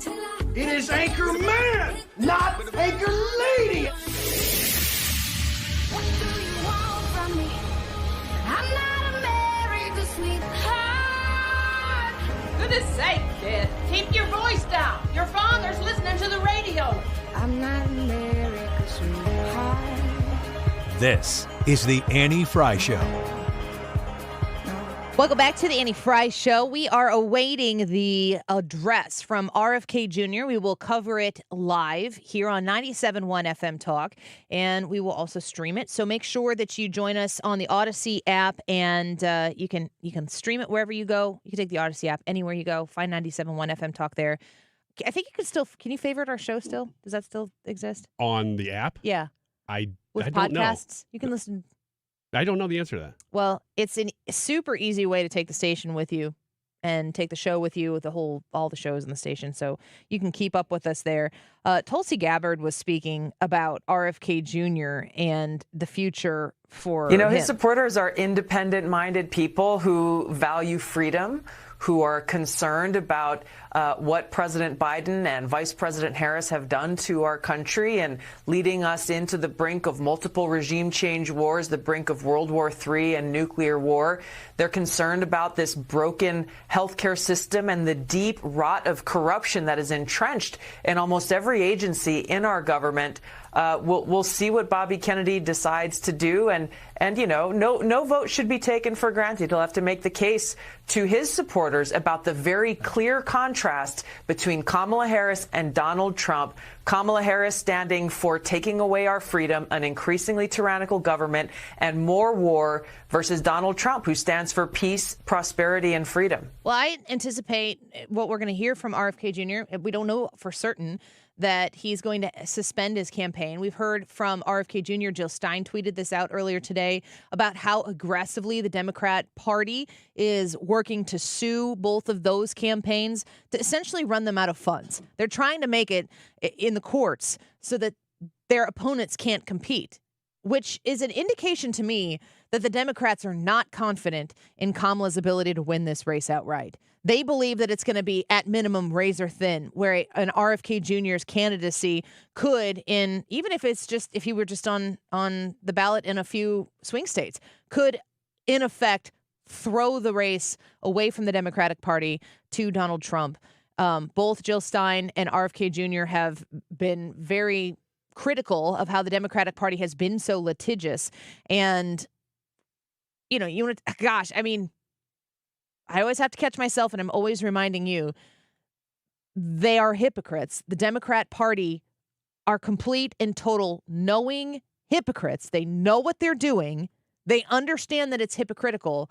They have lived under the veil of a media that has subsidized their ability to be so aggressively, blatantly hypocritical. The only reason that the Democrat Party can get away with saying one thing so forcefully and doing something so differently is because the media has allowed them to do that. The media is supposed to advocate for you and you alone. They are supposed to stand side by side in front of you to find the truth and to expose the truth, which is really kind of coming back to this YouTube poll that we're doing today. Which full story do you want the most? We've got 4 listed here today: the Trump shooting, Jeffrey Epstein, 2020 election integrity, and COVID. If you could have the full story, but you could only pick one of them, which one would it be? You go to the Annie Fry YouTube channel and you can vote. You can tell us why you voted the way you did. But I remind you, if you had the full story on any of these things, it might not be as nefarious or scandalous as you think it is. It might be a little bit of a womp womp. It might not be. But we don't know because we don't function in our society when it comes to information in truth. And the side of politics that has weaponized disinformation and misinformation so much that they labeled it, they do it, and then they named it so that they could accuse somebody else of it. That's the ruse. And they know that for people like you that's paying attention, you listen to 97.1, you tune into the Annie Fry Show, you listen to other things that are out there, podcasts, and maybe you partake in various cable news networks, whatever. They know that you're plugged in and that you can see the hypocrisy, but they also know that there are enough people who don't, that as long as they send out what formulates a leftist ideology and a serviceable villain on the other side in Donald Trump, in the Republicans, and Christians, and in traditionalists, and people who, fly flags out on the front of their garage or put some sort of military emblem or something on their pickup trucks. They can caricaturize this entire swath of people in this country and collectively make them a serviceable victim so that you constantly need to know that there's somebody out there protecting you from an enemy, a boogeyman in a closet that doesn't even exist. It's not even real. They know this. They completely are fully aware of it. And while it gets under your skin because you see it in plain sight, it doesn't matter because the media won't cover it. They don't advocate for truth for the American people. The First Amendment right, freedom of the press, is supposed to be, you remember where your rights come from? The government, the entire structure of our Constitution is set to limit government and what they can do to you. It's not a list of things that the government permits you to do. The Constitution is a perimeter around government as to this is where you can deal in and this is where you don't deal in, because this is America and these are the American people and they have rights that come from God, not from government, because if they came from government, the government could take them away. They know what they're doing. They've gotten away with it for a while, but it's so egregious now. It's so blatantly hypocritical and vapid that I am praying that we might be coming to the end of it. And this RFK Jr. address has the potential to cause us to take a massive step in that direction. There's a number of things that we could see from this address. One of them is that it's not anything that we've been predicting. He hasn't really tipped his hand. Nicole Shanahan, his VP, has a little bit, but he hasn't. So it could be something much less salacious than we think it is. It also could be that he's just dropping out and not endorsing. So that could happen as well. It could be a soft endorsement that maybe Trump's not aware of. He seems to indicate that he's not aware. So we'll see. I mean, we're watching the podium right now. We shall find out very, very soon. And we'll carry it when it happens. It was scheduled for 2 p.m. Eastern, 1 p.m. our time. and we will wait. And they want to make sure that everybody, you build up the anticipation and the suspense around something like this. You get everybody's eyes, everybody's leaning in. And Donald Trump has said multiple times that he's not certain what RFK, he didn't indicate that he's in the know specifically of what's going to happen. That conversation might be happening right now. Yeah, wow, wouldn't that be interesting? I didn't even think about that possibility, that they're talking right before he goes on. Regardless, if he drops out, it would make sense that it was supposed to start at 1. Mm-hmm. They have a conversation that starts at like 12:45, and Trump's just still he's talking. Still going. Yeah. If he drops out, that is a big deal, because then you have, depending on the polling, anywhere from 10 to about 4 or 5% of this electorate who has no candidate. That's a big deal in a very close election. How will it shake out? Certainly if he endorses Trump, that's an even bigger deal. But even if he doesn't, you have to think that right now, if you're a part of this protest vote that is RFK, you are saying, I don't really like either one of the major establishments. I'm an anti-establishment vote. So either you don't vote at all in this election, or let's say you go back to your corners and some of them lean right, some of them lean left. He kind of appeals to both. That's been his draw. There are more third-party candidates on the left that you could go to do that protest vote than you can on the right. So just by sheer number of candidates available, you'd think that this would benefit Trump. I don't know how anything RFK, the only thing that RFK Jr. could do that would benefit Kamala Harris, in my opinion, is to endorse Kamala Harris. Agreed. And it would be in the face of everything that he has stood for. So that's not going to happen. No, he's so, it's so interesting, the new dynamic of American politics that exists with this aligning of values that aren't always on pure policy. You have RFK, you have Tulsi Gabbard. They're not traditional Republicans, yet they seem to align with the Republican Party right now. So we'll see. We're going to take a quick break. A little bit earlier in this segment, we're watching the RFK Jr. Address to the nation. It's supposed to start at 1 o'clock our time. We're going to squeeze in a quick break here, and we will break into the break with coverage of it if it goes live. This gives us a little more breathing room throughout the course of the rest of the hour. So don't go away. RFK Jr. live on 97.1 FM Talk. As soon as he starts speaking, you'll have it right here. We'll be right back. This is the Annie Fry Show. Follow Annie on Twitter @AnnieFryShow.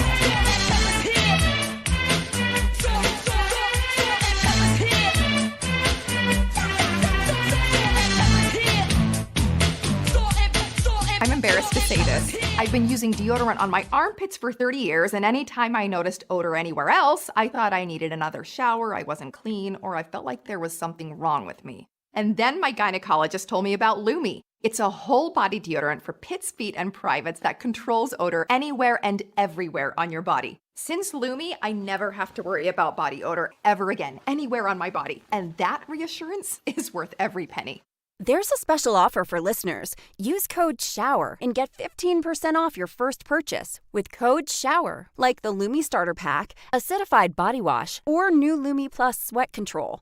That's LUMEdeodorant.com, code SHOWER for 15% off your first purchase. With over 200,000 5-star reviews, I am so sure you're going to love it. Or return it for free with Lumi's 60-day money-back guarantee. That's LUMEdeodorant.com, code SHOWER to save 15% today.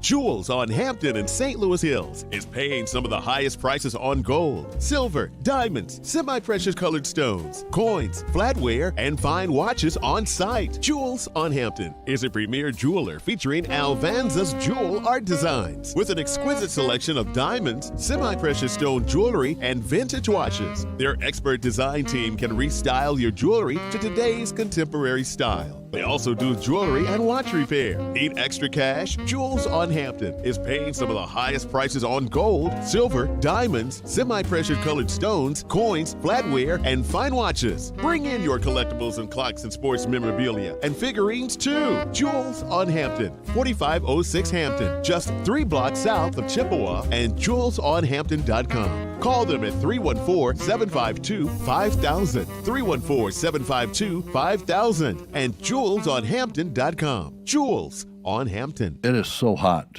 I mean, it's expected here at times, especially this time of year in St. Louis. But man, and when it gets this hot, I've heard the egg farmers are having a serious problem. That's just what I heard. Again, it might be true, it might not. It sounds like it sounds like it probably is true that the chicken farmers are having trouble having the eggs because it's so hot. When the chickens lay the egg, it becomes a baby chick. That's hot. So I can only imagine what it is in your house. Well, I don't have to imagine. I've been in your houses when your air conditioner is not working or when it breaks. So if yours is broken or it's not cooling really good, call me, Bart Inman. One easy number, Missouri and Illinois, the easiest of numbers, 314-293-2600, or on the internet, bartinman.com. Now that is a Bart with a B, Inman with an I.com. God bless. August is a great month to save money with Chesterfield Fence and Deck in your next beautiful outdoor project. Mark Cox here. For this month, you can get 20% off your completed outdoor project for my friends at Chesterfield Fence and Deck, and what great work they do. Lots of craftsmanship and pride because they've been at this since 1968. It is the sign you have the very best. If you have their sign in your yard, here's the deal. They love to come out and give you free estimates. They love to come out and help you with project design because, let's face it, not all of us know exactly what we want.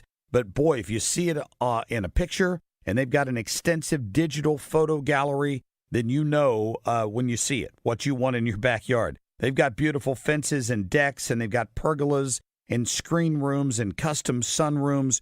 You'll love working with Chesterfield Fence and Deck, highly rated by the Better Business Bureau. Go to chesterfieldfence.com. St. Louis City SC and Schnucks are teaming up on a week-long food drive benefiting Operation Food Surge. Now through August 25th, visit your local Schnucks and donate non-perishable food items. Not sure what to donate? Grab your favorite cereal and peanut butter, canned meats, soups, stews, veggies, pasta, rice, and beans. Join the effort to help City SC and Schnucks fight food insecurity in our region. Together, we can all heal hunger in our city. Donate today. You're listening to The Annie Fry Show live from the Air Comfort Service Heating, Cooling, and Insulation Studio. 9 out of 10 homes are under-insulated. Is yours? Did you know that there's an R value associated with insulation? To find out your R value or for a free insulation estimate, visit aircomfortservice.com. The Mark Reardon Show. Scott Jennings on CNN. They're going to have at least one debate. Trump's got to show up that night, and he's got to prosecute a case. If he doesn't really make her answer for her record, her statements, her vote, it might be his last best chance to do that. You know, paid media, TV ads can only take you so far. Weekdays from 3 to 6.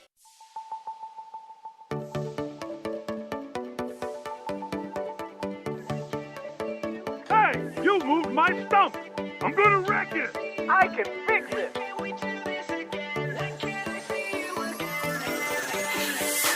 Switch on the sky and the stars glow for you. Go see the world 'cause it's all so brand new.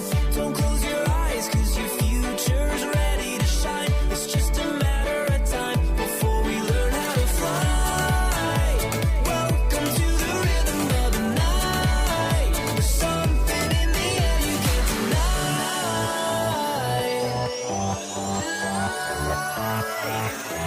It's been fun, but now I've got to.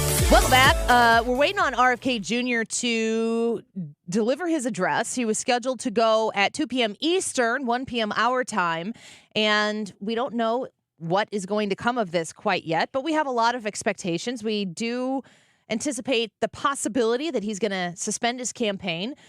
Following that announcement, should that be the case, the possibility that he would endorse Donald Trump, that would be a pretty consequential development here in the course of this election season. And it's amazing to me the timing that it's the Friday after the convention for the Democrats has completed. Yeah, which suggests that RFK would be leaning toward Trump. You know, he wouldn't want to take the limelight off the party he was supporting right after the convention by doing this. I don't know how Trump is gonna react to it. We kind of joked about the possibility that maybe Donald Trump and RFK Jr. decided to have a phone call right before he delivered the address so that Trump would have the heads up of what was going on. There's a lot of plausible deniability that comes into a moment like this where Donald Trump is out there saying, I don't know what RFK Jr. is going to do, but Donald Trump can't make the announcement for RFK Jr. about RFK Jr.'s campaign. Right. So you just don't tell him. And Donald Trump doesn't ask so that you can honestly go up and say, I haven't been told yet. I don't know. Yeah, I didn't know. And that's exactly what he's saying. The latest that I've seen him say, and of course this could change if he could begin speaking right now, is that Donald Trump, wait a second. So they're saying right now in Fox News that a Pennsylvania court filing is that RFK Jr. will endorse Donald Trump. So I'm glad I didn't say that sentence then. What? Because I was about to say that he didn't know. And now it's like, oh, maybe he does know. Well, no, I don't think that he did. Going back to what I was saying before, these plausible deniability moments happen so that Donald Trump can answer questions and not have to be deceitful and saying like, oh, we've worked all of this out. Now, maybe he is completely deceitful about it, but generally speaking, you handle these things. Trump is told when he can you listen in on Fox and see what they're doing right now just to see if this is what we want to cover. You have the campaigns work it out. You know that things are going to be developing, and then Donald Trump knows when he needs to know. Yeah. So I would assume that in the midst of doing that, right before RFK Jr. is going to take the stage to say, I'm suspending my campaign and I'm going to endorse Donald Trump, that he probably has that conversation with Donald Trump, but not until absolutely necessary. Which would be right now. Which is why I really think that RFK Jr. is like, I really have to go. It's so funny. I'm 26 minutes late. What's so funny is that you're like, hey, maybe this is happening. Now it looks more and more like that actually is what's happening. Well, that's my guess. I mean, yeah, we don't know for sure, but if that is legitimate, I mean, if the report from Fox News is that RFK is going to endorse Trump, and Trump up until this moment has been saying, I don't know, then they really could be having that conversation as we speak. We have to watch and see what the common opponent might be, and it looks like it's probably going to be Kamala Harris. She's a Marxist. She always was. She always will be. She's going to leave the border open. I was there today, and the Border Patrol, as you know, gave me total endorsements and all of that. I've gotten endorsed by almost every major police group in the United States. But she is a Marxist with open borders. She's not going to have any fracking in Pennsylvania. She's going to close down the oil and gas industry, and our country is going to go bust. She didn't talk about the $35 trillion, which I was going to start paying off with liquid gold that we have right under our feet.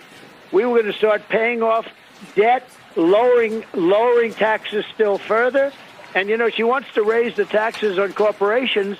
What they're going to do is pick up and move to another country, like the pharmaceutical industry moved to Ireland and they moved to other places. The idea from Donald Trump following the Kamala Harris speech last night at the Democrat convention, just to sum up how he feels about Kamala Harris, he calls her a Marxist. You could back that up. That is really something. Yeah, that's not like I'm going to take a shot here. This is the policies of Kamala Harris being further left of a very far left Joe Biden. So it's not as if this is just campaign rhetoric. This is the actual beliefs and platform that Kamala Harris is not just running on, but sort of running from. She's trying to get away from some of it, and it's really tough because she's not talking. Did you watch, how much of the speech did you take in last night? I took it in, so live I tuned in as the balloons were dropping, which was wonderful. I got to see a whole lot of celebration. So I watched most of it after the fact. I do think she talked a little bit about policy, but it was vague. It was kind of generic. It was almost like she was doing it so that she could say she did it and not say anything. So while we're waiting for RFK Jr. to take the stage, there are reports out through Fox News that RFK Jr. is going to endorse Donald Trump. So we're going to wait and see what happens there. On our live stream, you can follow along with us while we are waiting for RFK Jr. to speak. I just pulled up KamalaHarris.com. Shall we take a walkthrough of the website? The convention is done. We have completely had the opportunity for the Democrats to completely make their case to the American people in their own context, on their own terms, in their own words. We should know what they're about. When you go to KamalaHarris.com, the first thing it says is don't miss out. Stay informed by signing up for notifications from Team Harris. You can get organizing updates, general updates, or merchandise updates. I'm just going to click later on okay, that. you do that later. Then there is a splash page that goes across the top, Harris Walls. I can only see one thing in my mind when I read that, but here we are. Donate for your chance to meet Vice President Kamala Harris and Governor Tim Walz. Your flight, your hotel stay, and an opportunity to get a photo with Kamala and Tim on us. Donate any amount for your chance to win $25 up through $1,000 or other. We're going to click close. Okay, close on that so we can get some specifics. Yeah. And I'm really taking one for the team because my algorithm here now thinks I'm interested in KamalaHarris.com. Yeah, but the algorithm for that entire computer, so it'll affect Mark Cox and everybody else, too. I'm on my laptop. Oh, gosh, sorry. I didn't think that through. So after you get rid of the splash page, and it's not unusual for the first thing when you go to a campaign site for there to be a donate thing, so that's fine. You get rid of that splash page on the top there, more opportunity to donate. So donating is still part of the very top of the website, very key, important. Scroll down to where you get to the masthead of the website, which is the top part, Harris Walls on the left. And then on the right, we have in the top menu a few options. Meet Kamala Harris. Oh. Which we just did. We already did that. Meet Tim Walz. Kind of the same thing. We did that too. Take action, store, and donate. So I think I know what 4 out of the 5 of those are. Which one? The one that I don't know about is take action. Let's click on that and see. Okay. Now, when I say this, I'm going to start saying the beginning part real slow so you know that it's your cue to chime in like you're in a first grade class learning your colors. And I guess you know your colors before first grade. It just depends on where you go to school. You just want to make sure you know them by then. When we fight, we win. Oh, it's right there on the website. Wasn't that believable? Didn't that make you want to do that? I feel like I'm at the DNC. I know. I just wanted to end. I feel like I'm listening to John Legend right now. Enter your zip code to get started, find an event near you, access volunteer resources to mobilize your community. Wait a minute. Is that another? That's the whole page. It's just zip code, state, find an event. Did we maybe overlook the specifics of the campaign? I don't know. Let's keep looking here. Well, you went back to the beginning. I went to the home page, and it took me all the way back to the splash page where I can donate. Okay, but you closed that again. Meet Kamala Harris. Maybe it talks about her policies here. That's a nice picture of her. Then there's a picture of her and her mama.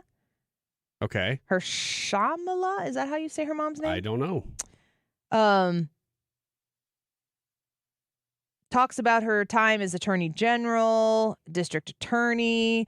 Here's a picture of her hugging Dougie. Kamala, you may be the first to do many things, but make sure you are not the last. Another nice picture of her. That's it. Well, what does it say right above that picture, though? Something. No, yeah, that one right there. On January 20th, 2025, if we all do our part, she will once again make history, and she will make sure the doors of opportunity are wide open for all to follow. And the message here is that if you don't do the correct government, then we're all screwed. All opportunities and doors of opportunities will close. Only through government.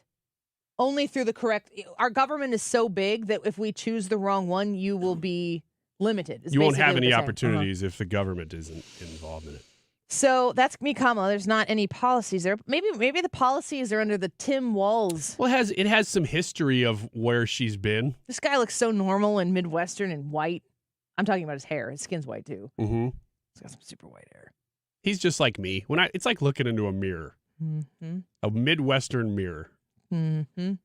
Me and Tim Walz. He's just older and like way far left of me. Together, Kamala Harris and Tim Walz are moving our country forward and fighting for working families.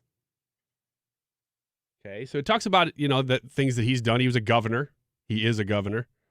He's a lifelong Midwesterner. 6 terms, Governor Walz has represented Minnesota. congressional first district. Oh, okay. So when he was a congressman. Yeah. Donald Trump and J.D. Vance see those less fortunate as scapegoats and punchlines for their jokes. We see them as our neighbors. See, the truth about that statement there, and this is key.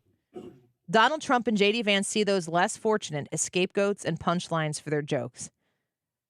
Actually, the punchline for the jokes that come out of the Trump-Vance campaign, it's Tim Walz. It's Kamala Harris. It's the swampy status quo of big government that is actually a punchline. Specifically Donald Trump doesn't do the straighten your tie, really polished version of politics that in the past has been very beatable for the Democrats because there's this aura of Republicans think they're better than you. And that's easy to defeat because, of course, every Republican that has ever run for office is flawed. So you just point out those flaws and you compare the flaws to the perception that these polished politicians are better than the rest of us. And that facade breaks down very quickly. And then you win in a campaign. The left, the people who are in control of the less fortunate in all of these impoverished areas all around our country, in these big cities, St. Louis, not to be excluded. It's hard to think of those people as anything less to the Democrats as a punchline because they get the same people to vote for them over and over and over again, and they never have to deliver. So who's the punchline here? Who's cracking the jokes? And who's actually trying to look at people, regardless of their lot in life, as their neighbors? It's the side of the people, which is the Republican side of the ticket. It's not the big government Democrats. The deepest blue areas of the country, the cities, densely populated, a little bit less than they used to be, but still densely populated areas. They can't even get stores to come in and sell food there because they're so ridden with crime. They're so poor. They're a wreck. There are homeless people everywhere, drug use out of control. And they have the gall to say on the website, well, Trump and Vance are doing all this to the poor people. Let's take another break. We're waiting for RFK Jr. to deliver his address, and we are watching very closely to see when that will begin, and we will bring it to you when it happens. So keep it right here on 97.1 FM Talk. Kennedy to address the nation momentarily, right here on 97.1 FM Talk. Don't go away. This is the Annie Fry Show. The choice of a lawyer is an important decision and should not be based solely on advertisements. If you've been injured in a car wreck, you need the best. Let us make your case our cause. Car accident? Call Onder Law for a free review at 314 or 618-9000000. You've been listening to the very popular Wellness One for many years, Saturdays and Sundays on 97.1 FM Talk. We're happy to share that we've expanded the show to 4 times a week. Yes, 4 times every weekend. Saturday at 10 a.m., Saturday at 8 p.m., Sunday at 9 a.m., and Sunday at 2 p.m. It's the same great show designed to cut through the nonsense and provide you a common sense, science-based strategy for a healthy life. So join TJ and Aaron for Wellness One. Now 4 times a week on 97.1 FM Talk. St. Louis, Walk to End Lupus now. The 2024 Walk to End Lupus takes place September 7th at Creve Coeur Lake Memorial Park under the Trayman Pavilion. Join us in person to Walk to End Lupus now. Sign up yourself or register your team today. The Lupus Foundation will provide you with all the tools you need to fundraise for lupus research, support, and educational services, all while earning awesome incentives. Invite friends, family, and co-workers to join your team and fundraise. Join us as we unite as one lupus community. For more information, visit the website at lupus.org/heartland.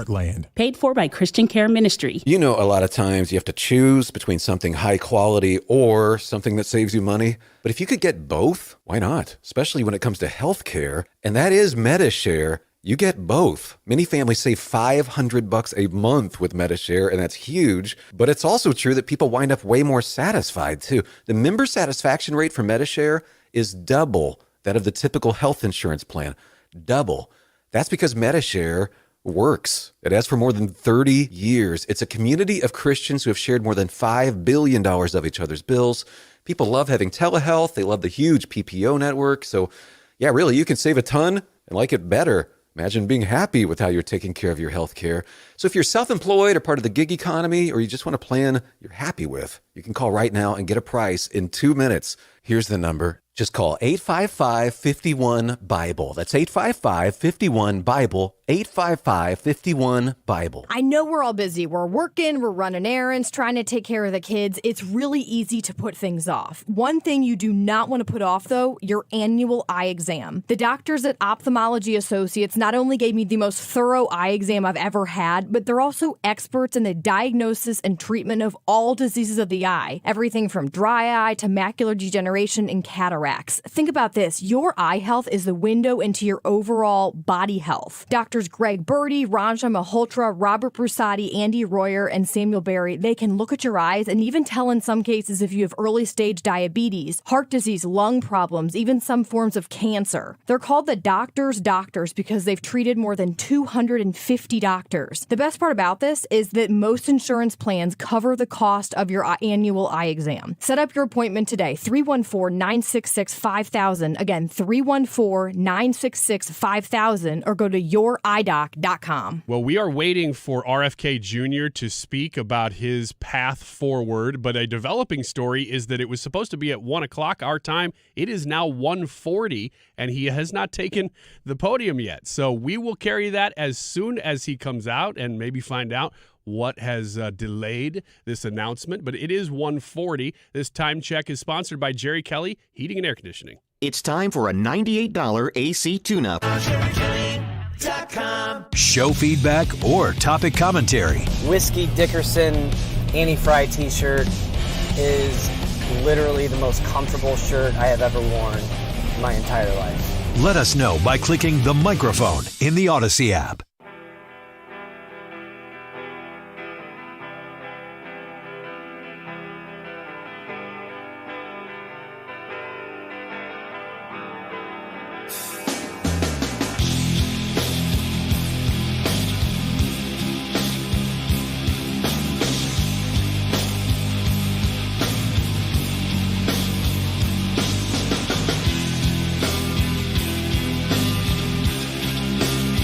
This is the Annie Fry Show. Follow Annie on Twitter @AnnieFryShow. Welcome back. We are still waiting for RFK Jr. to address the nation. He has had it scheduled for 1 o'clock our time, so we're about 42 minutes late. I mean, it is pretty presidential of him to be this late. Yeah, honestly. maybe he's going to win. Maybe he's going to win. Maybe this is the moment. I suspected. What's the word I'm trying to think of? I'll come up with it later. Gubernatorial. Okay, Deadpool. It's like the only thing I know about that movie. Me because too. Brad told It's a that great story joke. here. I wonder if he's having a conversation with Trump right now. You don't. I mean, you definitely want to get the attention of everybody, and he's likely got the attention of everybody right now. But my suspicion is that before he took the stage, he started talking to Trump, and Trump is probably negotiating with him right now.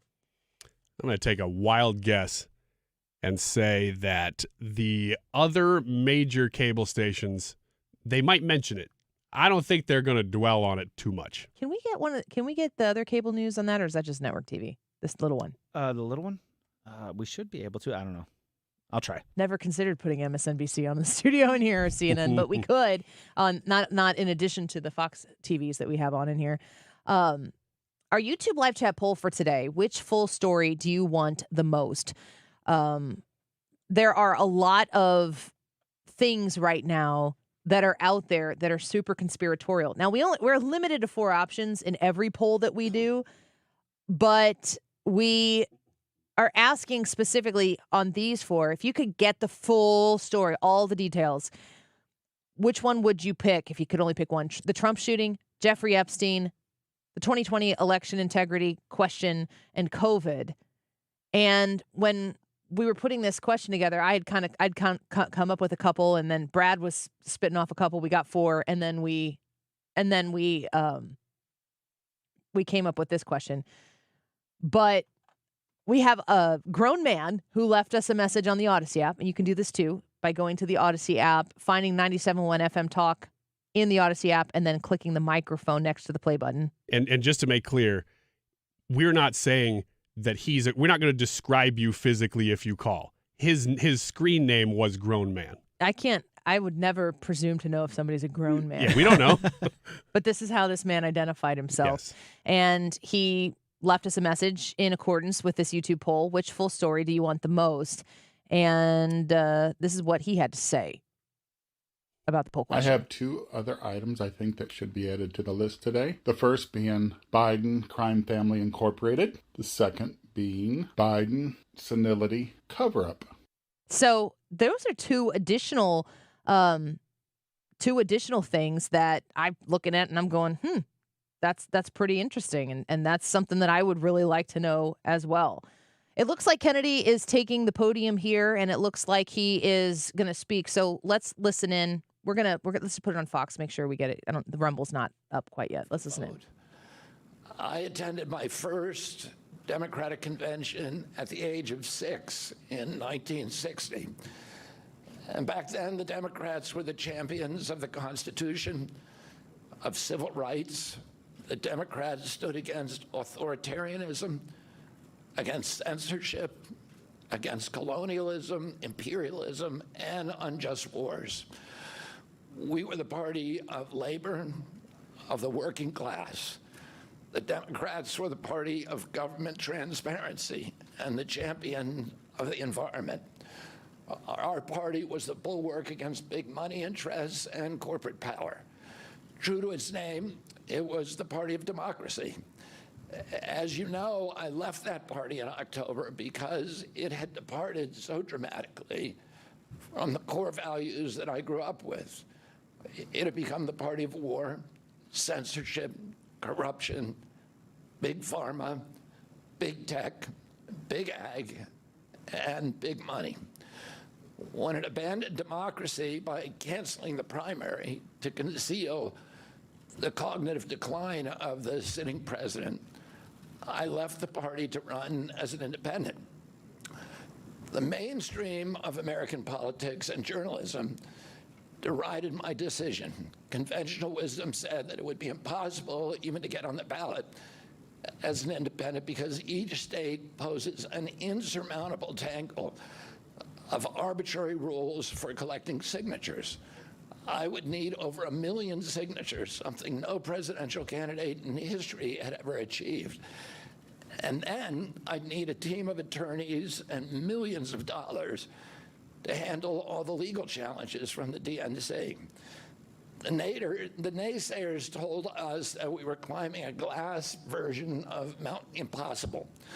So the first thing I want to tell you is that we proved them wrong. We did it because beneath the radar of mainstream media organs, we inspired a massive independent political movement. More than 100,000 volunteers sprang into action, hopeful that they could reverse our nation's decline. Many worked 10-hour days, sometimes in blizzards and blazing heat. They sacrificed family time, personal commitments, and sleep month after month, energized by a shared vision of a nation healed of its divisions. They set up tables at churches and farmers' markets. They canvassed door to door.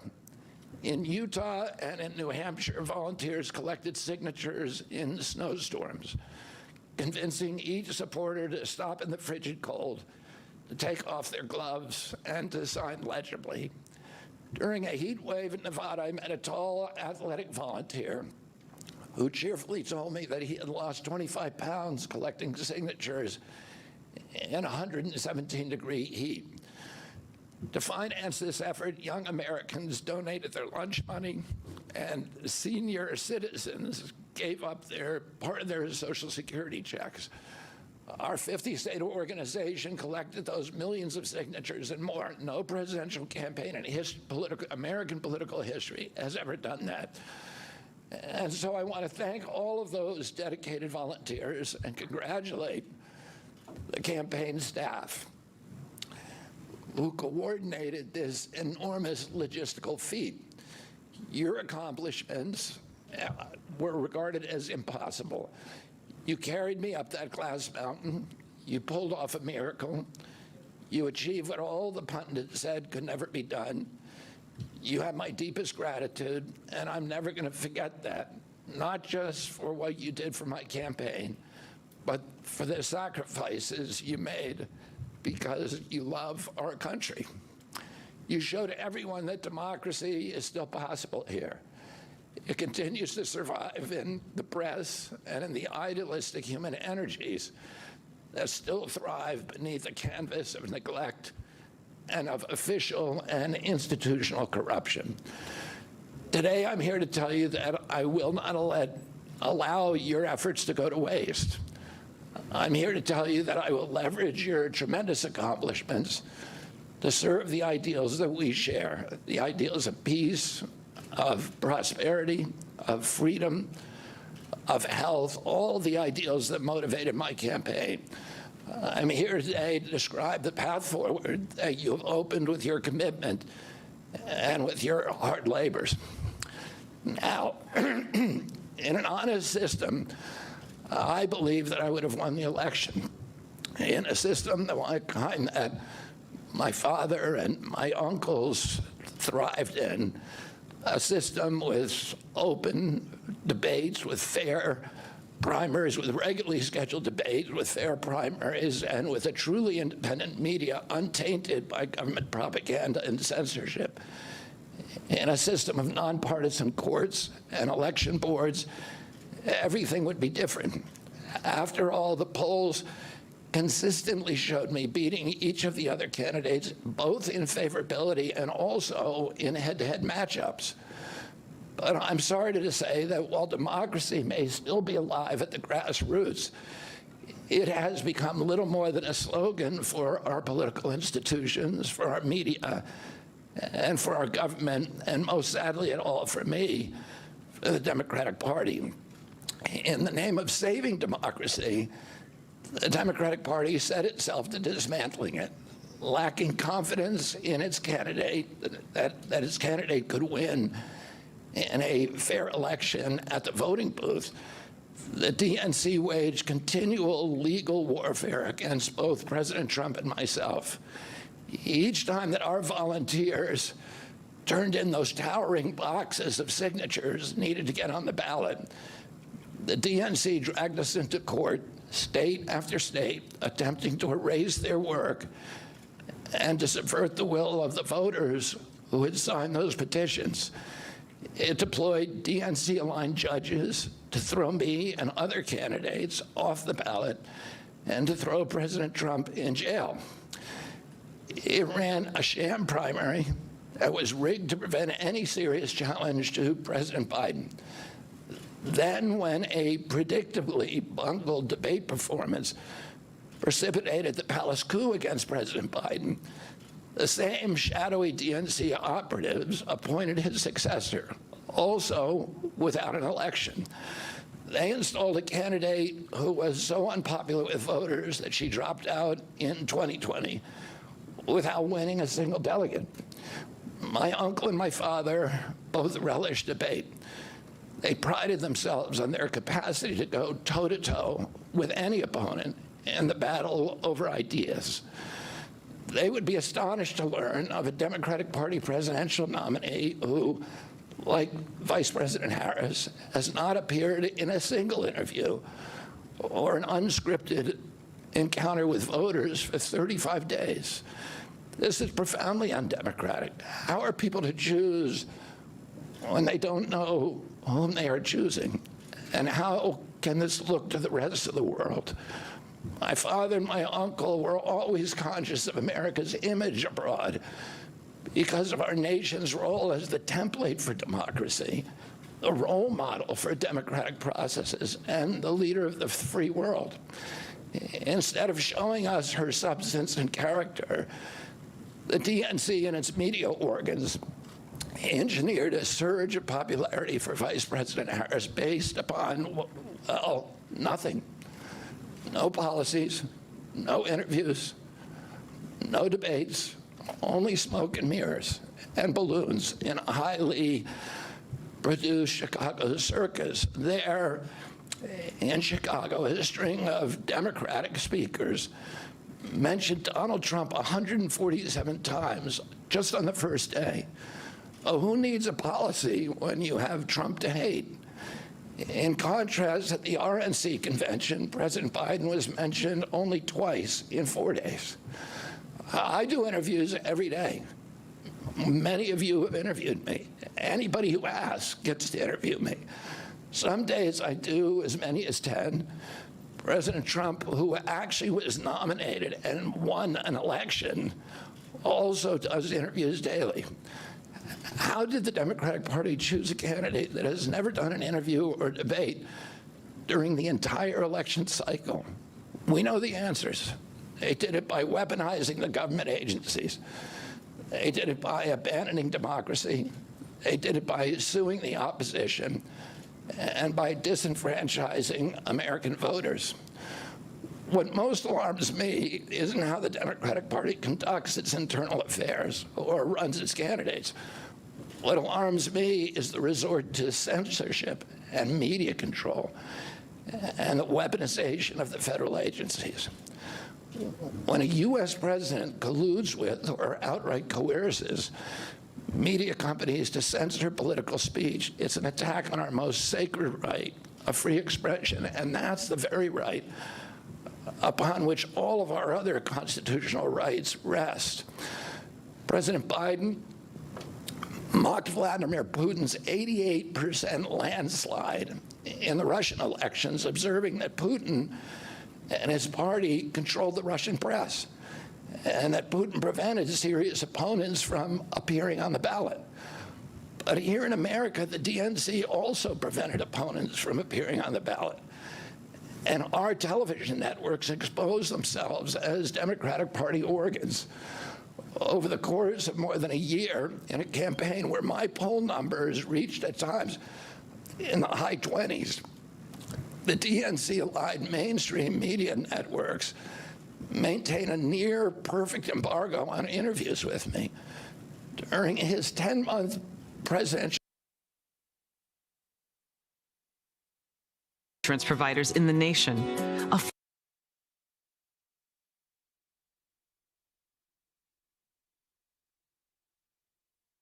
You've been listening to RFK Jr. as he has been delivering an address to the nation. A little bit of technical difficulty here, but we've got it right back up. Let's listen back in. Interviews from me. Those networks instead ran a continuous deluge of hit pieces with inaccurate, often vile, pejoratives and defamatory smears. Some of those same networks and colluded with the DNC to keep me off the debate stage. Representatives of those networks are in this room right now, and I'll just take a moment to ask you to consider the many ways that your institutions have abdicated this really sacred responsibility, the duty of a free press to safeguard democracy and to challenge always the party in power. Instead of maintaining that posture of fierce skepticism toward authority, your institutions have made themselves government mouthpieces and stenographers for the organs of power. You didn't alone cause the devolution of American democracy, but you could have prevented it. The Democratic Party's censorship of social media was even more of a naked exercise of executive power. This week, a federal judge, Terry Doty, upheld my injunction against President Biden, calling the White House's censorship project, quote, the most egregious violation of the First Amendment in the history of the United States of America. Doty's previous 155-page decision details how just 37 hours after he took the oath of office, swearing to uphold the Constitution, President Biden and his White House opened up a portal and then invited the CIA, the FBI, CISA, which is a censorship agency, it's the center of the censorship industrial complex, DHS, the IRS, and other agencies to censor me and other political dissidents on social media. Even today, users who try to post my campaign videos to Facebook or YouTube get messages that this content violates community standards. 2 days after Judge Doty rendered his decision this week, Facebook was still attaching warning labels to an online petition calling on ABC to include me in the upcoming debate. They said that violates community standards, their community standards. The mainstream media was once the guardian of the First Amendment and democratic principles, and it's joined this systemic attack on democracy. It also, the media justifies their censorship on the grounds of combating misinformation, but governments and oppressors don't censor lies. They don't fear lies. They fear the truth, and that's what they censor. And I don't want any of this to sound like a personal complaint, because it's not. For me, it's all part of a journey, and it's a journey that I signed up with. But I need to make these observations because I think they're critical for us doing the thing that we need to do as citizens in a democracy to assess where we are in this country and what our democracy still looks like, and the assumptions about U.S. leadership around the globe. And are we living up, are we really still a role model for democracy in this country? Or have we made it, a kind of a joke? And here's the good news. While mainstream outlets denied me a critical platform, they didn't shut down my ideas, which have especially flourished among young voters and independent voters, thanks to the alternative media. Many months ago, I promised the American people that I would withdraw from the race if I became a spoiler. A spoiler is someone who will alter the outcome of the election but has no chance of winning. In my heart, I no longer believe that I have a realistic path to electoral victory in the face of this relentless systematic censorship and media control. So I cannot in good conscience ask my staff and volunteers to keep working their long hours or ask my donors to keep giving when I cannot honestly tell them that I have a real path to the White House. Furthermore, our polling consistently showed that by staying on the ballot in the battleground states, I would likely hand the election over to the Democrats, with whom I disagree on the most existential issues: censorship, war, and chronic disease. Oh, I want everyone to know that I am not terminating my campaign.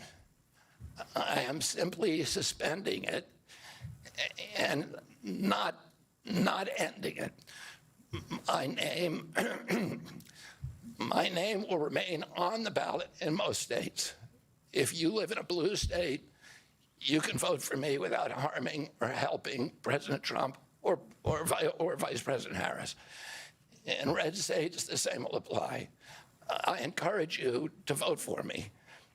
And if enough of you do vote for me, and neither of the major party candidates win 270 votes, which is quite possible, in fact, today our polling shows them tying at 269 to 269, and I could conceivably still end up in the White House in a contingent election. But in about 10 battleground states where my presence would be a spoiler, I'm going to remove my name. And I've already started that process and urge voters not to vote for me. It's with a sense of victory and not defeat that I'm suspending my campaign activities. Not only did we do the impossible by collecting 1 million signatures, we changed the national political conversation forever. Chronic disease, free speech, government corruption, breaking our addiction to war have moved to the center of politics. I can say to all who have worked so hard for the last year and a half, thank you for a job well done. 3 great causes drove me to enter this race in the first place, primarily. And these are the principal causes that persuaded me to leave the Democratic Party and run as an independent. and now to throw my support to President Trump. The causes were free speech, a war in Ukraine, and the war on our children. I've already described some of my personal experiences and struggles with the government's censorship industrial complex. I want to say a word about the Ukraine war. The military industrial complex has provided us with a familiar comic book justification like they do on every war, that this one is a noble effort to stop a supervillain, Vladimir Putin, from invading the Ukraine and then to thwart his Hitler-like march across Europe.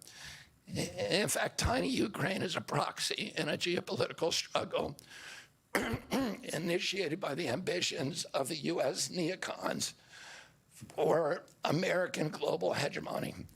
I'm not excusing Putin for invading Ukraine. He had other options. But the war is Russia's predictable response to the reckless neocon project of extending NATO to encircle Russia, a hostile act. The credulous media rarely explain to Americans that we unilaterally walked away from 2 intermediate nuclear weapons treaties with Russia and then put nuclear-ready Aegis missile systems in Romania and Poland. This is a hostile act. And that the Biden White House repeatedly spurned Russia's offer to settle this war peacefully. The Ukraine war began in 2014 when U.S. agencies overthrew the democratically elected government of Ukraine and installed a hand-picked pro-Western government that launched a deadly civil war against ethnic Russians in Ukraine. In 2019, America walked away from a peace treaty, the Minsk Agreement, that had been negotiated between Russia and Ukraine by European nations. And then in April of 2022, we wanted the war. In April of 2022, President Biden sent Boris Johnson to Ukraine to force President Zelensky to tear up a peace agreement that he and the Russians had already signed, and the Russians were withdrawing troops from Kiev and Donbass and Lugansk. And that peace agreement would have brought peace to the region and would have allowed Donbass and Lugansk to remain part of Ukraine. President Biden stated that month that his objective in the war was regime change in Russia. His Defense Secretary, Lloyd Austin, simultaneously explained that America's purpose in the war was to exhaust the Russian army, to degrade its capacity to fight anywhere else in the world. These objectives, of course, have nothing to do with what they were telling Americans about protecting Ukraine's sovereignty. Ukraine is a victim in this war, and it's a victim of the West. Since then, of Russia and both Russia and the West. Since then, we have, since tearing up that agreement, forcing Zelensky to tear up the agreement, we've squandered the flower of Ukrainian youth, as many as 600,000 Ukrainian kids and over 100,000 Russian kids, all of whom we should be mourning, have died, and the Ukraine's infrastructure is destroyed. The war has been a disaster for our country as well. We squandered nearly $200 billion already, and these are badly needed dollars in our communities, suffering communities all over our country. The Nord Stream pipeline sabotage and the sanctions have destroyed Europe's industrial base, which formed the bulwark of U.S. national security. A strong Germany with a strong industry is a much stronger deterrent to Russia, and a Germany that is deindustrialized and turned into just an extension of U.S. military base. We've pushed Russia into a disastrous alliance with China and Iran. We're closer to the brink of nuclear exchange than at any time since 1962. And the neocons in the White House don't seem to care at all. Our moral authority and our economy are in shambles. And the war gave rise to the emergence of BRICS, which now threatens to replace the dollar as the global reserve currency. This is a first-class calamity for our country. Judging by her bellicose, belligerent speech last night in Chicago, we can assume that President Harris will be an enthusiastic advocate for this and other neocon military adventures. And President Trump says that he will reopen negotiations with President Putin and end the war overnight as soon as he becomes president. This alone would justify my support for his campaign. Last summer, it looked like no candidate was willing to negotiate a quick end to the Ukraine war, to tackle chronic disease epidemic, to protect free speech, our constitutional freedoms, to clean corporate influence out of our government, or to defy the neocons and their agenda of endless military adventurism. But now one of the two candidates has adopted these issues as his own, to the point where he has asked to enlist me in his administration. I'm speaking, of course, of Donald Trump. Less than 2 hours after President Trump narrowly escaped assassination, Callie Means called me on my cell phone. I was then in Las Vegas. Callie is arguably the leading advocate for food safety, for soil regeneration, and for ending the chronic disease epidemic that is destroying America's health and ruining our economy. Callie has exposed the insidious corruption at the FDA, the NIH, the HHS, and the USDA that has caused the epidemic. Callie had been working on and off for my campaign, advising me on those subjects since the beginning. And those subjects have been my primary focus for the last 20 years.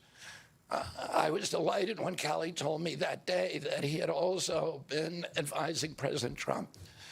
He told me President Trump was anxious to talk to me about chronic disease and other subjects and to explore avenues of cooperation. He asked if I would take a call from the president. President Trump telephoned me a few minutes later, and I met with him the following day.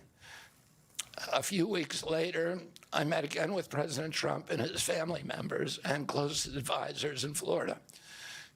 In a series of long, intense discussions, I was surprised to discover that we are aligned on many key issues. In those meetings, he suggested that we join forces as a unity party. We talked about Abraham Lincoln's team of rivals. That arrangement would allow us to disagree publicly and privately and fiercely, if need be, on issues over which we differ, while working together on the existential issues upon which we are in concordance. I was a ferocious critic of many of the policies during his first administration, and there are still issues and approaches upon which we continue to have very serious differences. But we are aligned with each other on other key issues, like ending the forever wars, ending the childhood disease epidemics, securing the border, protecting freedom of speech, unraveling the corporate capture of our regulatory agencies, getting the U.S. intelligence agencies out of the business of propagandizing and censoring and surveilling Americans and interfering with our elections. Following my first discussion with President Trump, I tried unsuccessfully to open similar discussions with Vice President Harris. Vice President Harris declined to meet or even to speak with me. Suspending my candidacy is a heart-rending decision for me, but I'm convinced that it's the best hope. All right, this is very interesting, and I think there's going to be a lot. So we've got Martha McCallum going here. I want to pull up his YouTube channel and see if we can get a clear feed from the YouTube, because I want to continue to hear what is being said here. It's interesting. Fox News is cutting in right now. It's been going for about 30 minutes, I think it was. And CNN cut out a long time ago, and we're reporting on things that he would say in his speech, but for him and not taking it. We're going to continue to listen in here, and let's go. We can pull it up. Other issues that we obsess on and that are tearing apart our country. This is the most important issue. Therefore, it has the potential to bring us together. So let me share a little bit about why I believe it's so urgent. Today, 2/3, we spend more on healthcare than any country on earth, twice what they pay in Europe. And yet we have the worst health outcomes of any nation in the world. We're about 79th in health outcomes behind Costa Rica and Nicaragua and Mongolia and other countries. Nobody has a chronic disease burden like we have. And during the COVID epidemic, we had the highest body count of any country in the world. We had 16% of the COVID deaths, and we only have 4.2% of the world's population. And CDC says that's because we are the sickest people on earth. We have the highest chronic disease rate on earth. And the average American who died from COVID had 3.8 chronic diseases. So these were people who had immune system collapse, who had mitochondrial dysfunction. And no other country has anything like this. 2/3 of American adults and children suffer from chronic health issues. 50 years ago, that number was less than 1%. So we've gone from 1% to 66%. In America, 74% of Americans are now overweight or obese, and 50% of our children. 120 years ago, when somebody was obese, they were sent to the circus. There were case reports done about them. Obesity was almost unknown. In Japan, the childhood obesity rate is 3% compared to 50% here. Half of Americans have prediabetes or type 2 diabetes. When my uncle was president, I was a boy, juvenile diabetes was effectively non-existent. A typical pediatrician would see one case of diabetes during his entire career, a 40 or 50-year career. Today, 1 out of every 3 kids who walks through his office door is diabetic or pre-diabetic. And the mitochondrial disorder that caused diabetes, also causing Alzheimer's, which is now classified as diabetes. And it's costing this country more than our military budget every year. There's been an explosion of neurological illnesses that I never saw as a kid: ADD, ADHD, speech delay, language delay, Tourette's syndrome, narcolepsy, ASD, Asperger's, autism. In the year 2000, the autism rate was 1 in 1,500. Now, autism rates in kids are 1 in 36, according to CDC nationally. Nobody's talking about this. 1 in every 22 kids in California has autism. And this is a crisis that 77% of our kids are too disabled to serve in the United States military. What is happening to our country? And why isn't this in the headlines every single day? There's nobody else in the world that is experiencing this. This is only happening in America. About 18%, and by the way, there has been no change in diagnosis, which the industry sometimes like to say. There has been no change in screening. This is a change in incidence. In my generation, 70-year-old men, the autism rates are about 1 in 10,000. In my kids' generation, 1 in 34. I'll repeat, in California, 1 in 22. Why are we letting this happen? Why are we allowing this to happen to our children? These are the most precious assets that we have in this country. How can we let this happen to them? About 18% of American teens now have fatty liver disease. That's like 1 out of every 5. That disease, when I was a kid, only affected late-stage alcoholics who were elderly. Cancer rates are skyrocketing in the young and the old. Young adult cancers are up 79%. 1 in 4 American women is on antidepressant medication. 40% of teens have a mental health diagnosis. And 15% of high schoolers are on Adderall, and 500,000 children on SSRIs. So what's causing this suffering? I'll name 2 culprits. First, and the worst, is ultra-processed food. About 70% of American children's diet is ultra-processed. That means industrial manufactured in a factory. These foods consist primarily of processed sugar, ultra-processed grains, and seed oils. Laboratory scientists many of whom formerly worked for the cigarette industry, which purchased all the big food companies in the 1970s and 80s, deployed thousands of scientists to figure out new chemicals to make the food more addictive. And these ingredients didn't exist 100 years ago. Humans aren't biologically adapted to eat them. Hundreds of these chemicals are now banned in Europe, but ubiquitous in American processed foods. The second culprit is toxic chemicals in our food, our medicine, in our environment. Pesticides, food additives, pharmaceutical drugs, and toxic waste permeate every cell of our bodies. The assault on our children's cells and hormones is unrelenting.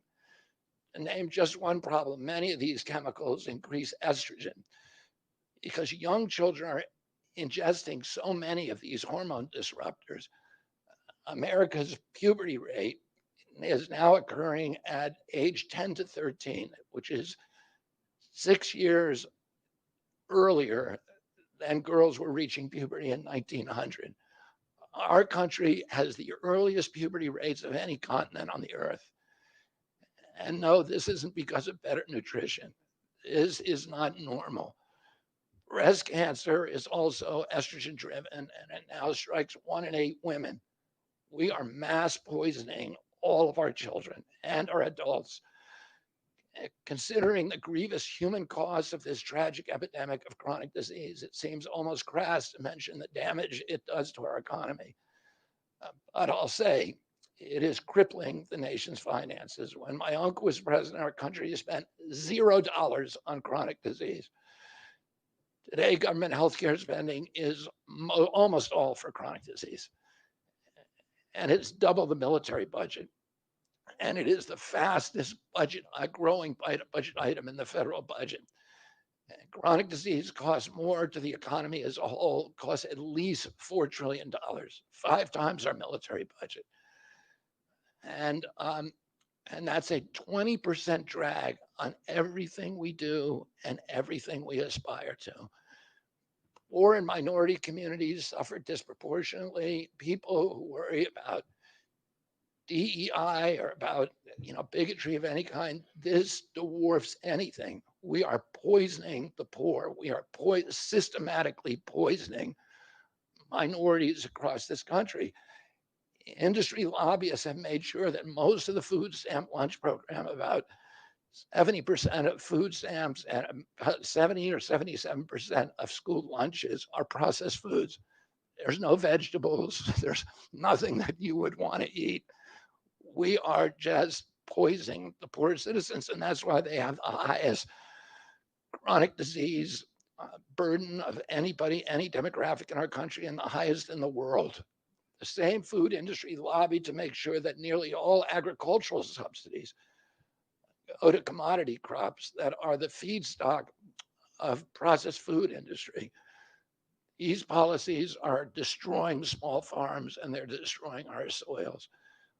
We give about, I think, 8 times as much in subsidies to tobacco than we do to fruits and vegetables. It makes no sense. If we want a healthy country, the good news is that we can change all this. We can change it very, very quickly. America can get healthy again. To do that, we need to do 3 things. First, we need to root out the corruption in our health agencies. Second, we need to change incentives in our healthcare system. And third, we need to inspire Americans to get healthy again. 80% of NIH grants go to people who have conflicts of interest. These are the people, virtually everybody who sits, Joe Biden just appointed a new panel to NIH to decide the food recommendations. RFK Jr. speaking right now, and he has been speaking for about 45 minutes at least, I would say.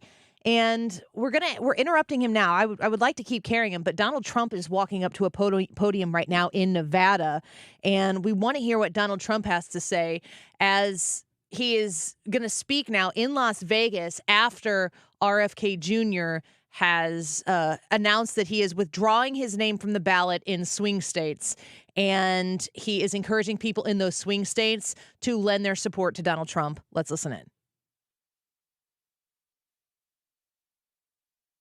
Jr. So let's listen in. Thank everybody for being here. We just had a very nice endorsement from RFK Jr., Bobby. And I'll be talking about that. We're heading out right after this. We're going to be going to Arizona. We'll be talking about that and a lot of other things too. But I just want to thank everybody. And I want to thank Bobby. That was very nice. That was really very nice. That's big. He's a great guy, respected by everybody. So thank you all for this incredible welcome we're getting. And I'm going to tell Javier the next time we do this together, he's going to give me a little light up here. Can you give me a little light so you can read this little speech? But you know what it does? It makes you speak a little bit less, so that's okay too. But I do want to thank you all, and I want to thank Javier. This is a fantastic restaurant, and the reputation is as good as it gets, as good as it gets. And I'm going to come here next time to eat. Is that okay? I will be doing that too. We have with us Lieutenant Governor Stavros Anthony, wherever Stavros is. Thank you very much, Stavros. That's an honor. We'll see you soon, okay? Thank you. That's really an honor. Great guy, too. And Nevada GOP Chairman Michael McDonald. Michael. And he's very happy about the no tax on tips because he was the first one that presented after the young, beautiful waitress that suggested. I said, what do you think of it, Michael? He said, I think it's a great idea. But we've come here today to talk about the biggest promise I think that the restaurant workers have had in a long time, and that's no tax on tips. And in our case, we mean it. Somebody that I know just copied it, but you know that's not going to happen. So I think Donald Trump's going to go in to speak about restaurant work in Las Vegas. He's at this Las Vegas location, this restaurant. It looks like a Mexican restaurant. Yeah? Oh, yeah. Is that what he said? Mm-hmm. We're going to take a break because we've been going for a long time here. We need to get a break in, but we are going to monitor this and also RFK Jr. to see if there's more. He was making a lot of great points, and he was taking the moment, and it's his moment. He did not end his campaign, but he has suspended his campaign, specifically in swing states. He said, if you're in a swing state, I'm taking my name off the ballot. Support Trump. Oh, man, it was good to listen to him talk. Thank you for being here with us for that. When we come back, we'll continue to cover everything that's been culminating. Normally, we don't have this much news on a Friday afternoon, but this has been a doozy. We'll be right back. This is the Annie Fry Show. Find the podcast, on-demand audio, and more at 971talk.com/Annie.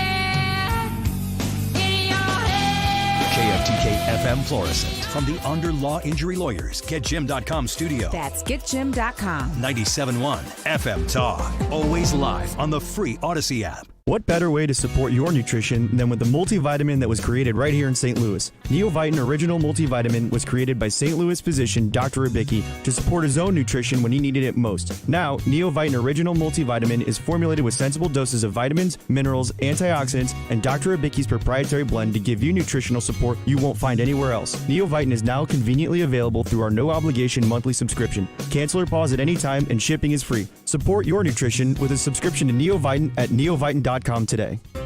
You care about every detail, and so does Purina. Every ingredient in their pet food comes from trusted sources, and every ingredient has a purpose.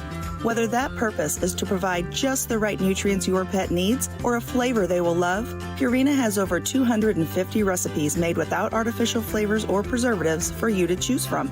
You're sure to find something both you and your pet will love. Learn more at Purina.com/Purina Cares. Do you have 3 ex-wives and your current trophy wife wants a life insurance policy 3 times the size of the policies you had to purchase for your previous mistakes? If so, you need to call Big Lou at Term Provider, 800-700-6898. Big Lou is intimately familiar with your problems, and if you're 50 or 60 years old and in reasonably good health, a $1 million policy should only cost about $100 to $200 per month. Big Lou may have a solution for your previous policies as well. You may even save enough money to lighten the load on your new $1 million policy. Remember, call Big Lou. He's like you, except he's only on number 2. Call Term Provider at 800-700-6898. That's 800-700-6898. For $1 million in term life insurance that you can live with. Call Big Lou at 800-700-6898. 800-700-6898.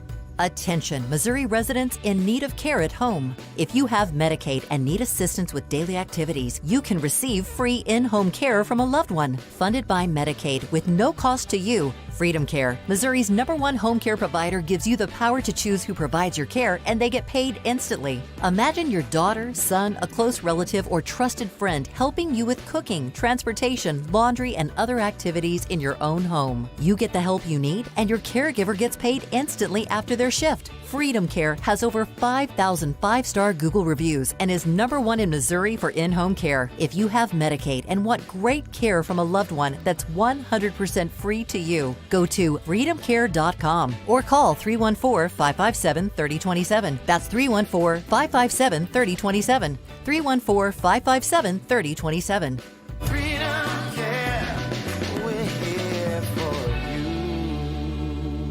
Home values are sky high, and you have a ton of equity. Your financial advisor thinks the market is peaked. So if you're thinking about selling, it's time. Except for 2 things. High interest rates will burn you on a new home loan, and you're not ready to move.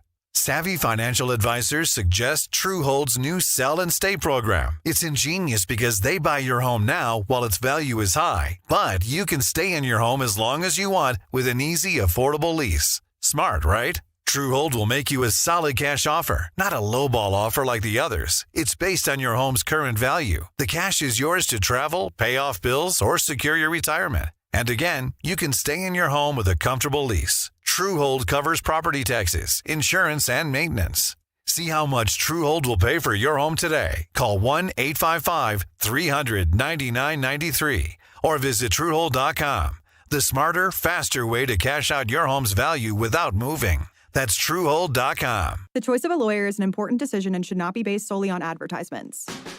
If you've been hurt on the job, you need the best. Onder Law. Hurt on the job? Call Onder Law today for a free review at 314 or 618-9000000. Well, if you are just tuning in on a Friday to the Annie Fry Show and you feel like getting pumped up about politics, get the podcast today because you are going to hear some really good stuff from RFK Jr. I think that speech took us off guard. Wow. Go back and listen to it. We'll have that up for you here shortly. It's 2:31. This time check is sponsored by Jerry Kelly Heating and Air Conditioning. It's time for a $98 AC tune-up. JerryKelly.com. What's with these homies missing my girl? What have they got her from? What did we ever do to these guys that make it so violent? The Annie Fry Show is streaming online. Watch us live on YouTube and subscribe.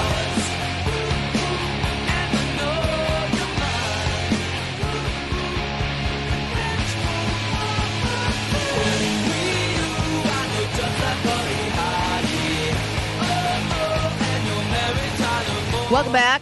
Yeah, man, it's been a big day here so far. The convention for the Democrats wrapped up last night, and then today they had the what was he running as? What was RFK Jr. running as? Just independent. Just independent. Yeah. Well, the independent convention happened this afternoon. Yes, it did. And it happened right here on 97.1. We were glad to carry that for you.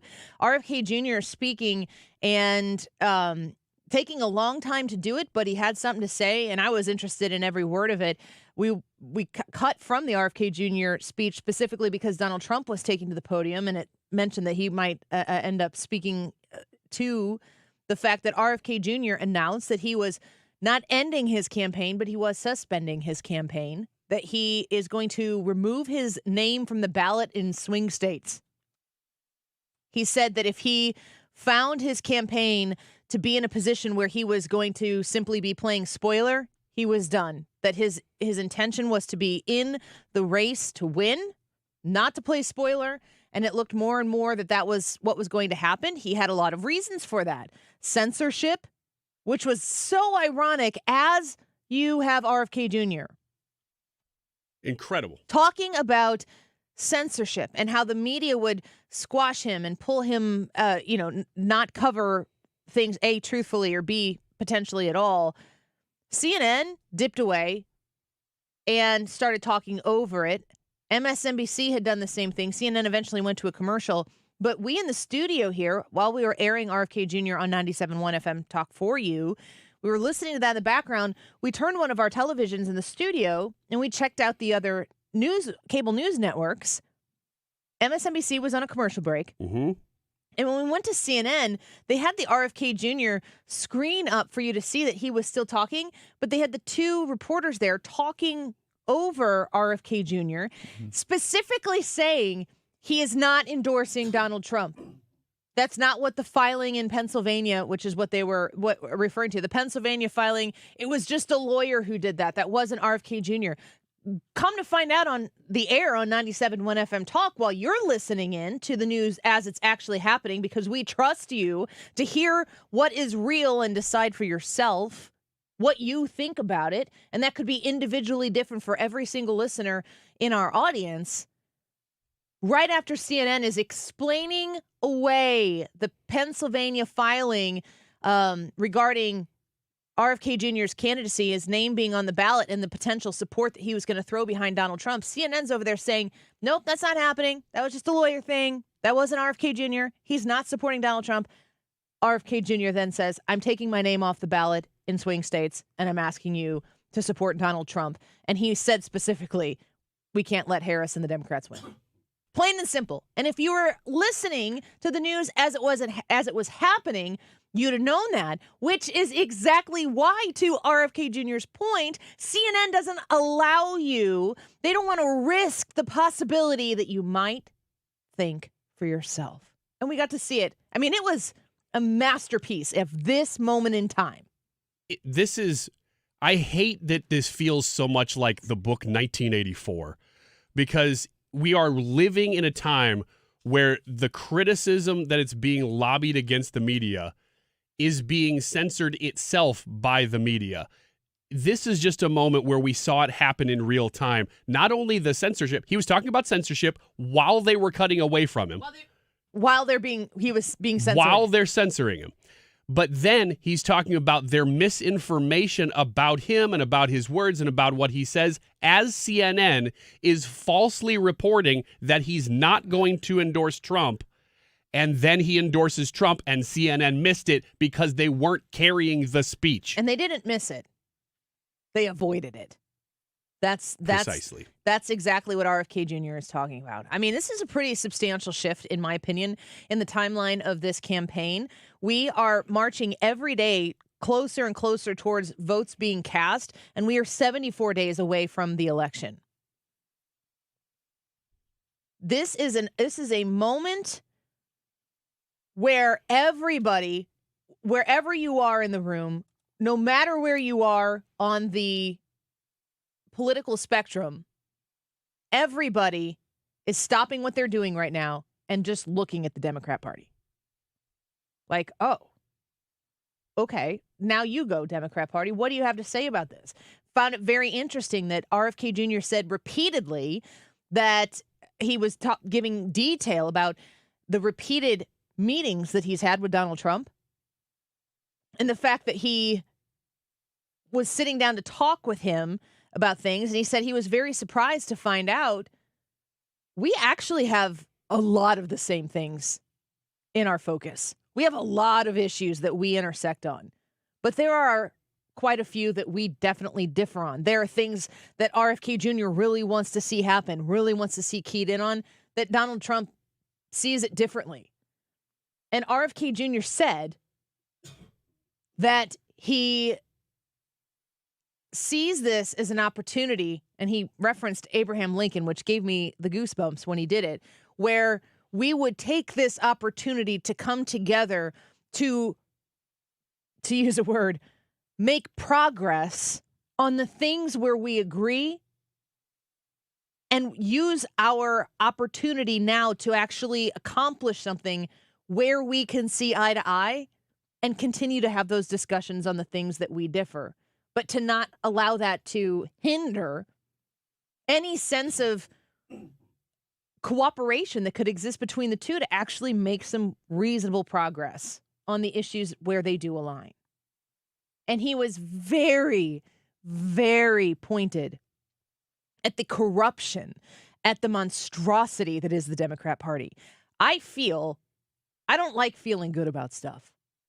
I'm going to just tell you, you guys probably know this about me, but if I'm feeling good about it, I just assume that I haven't found the bad thing about it yet.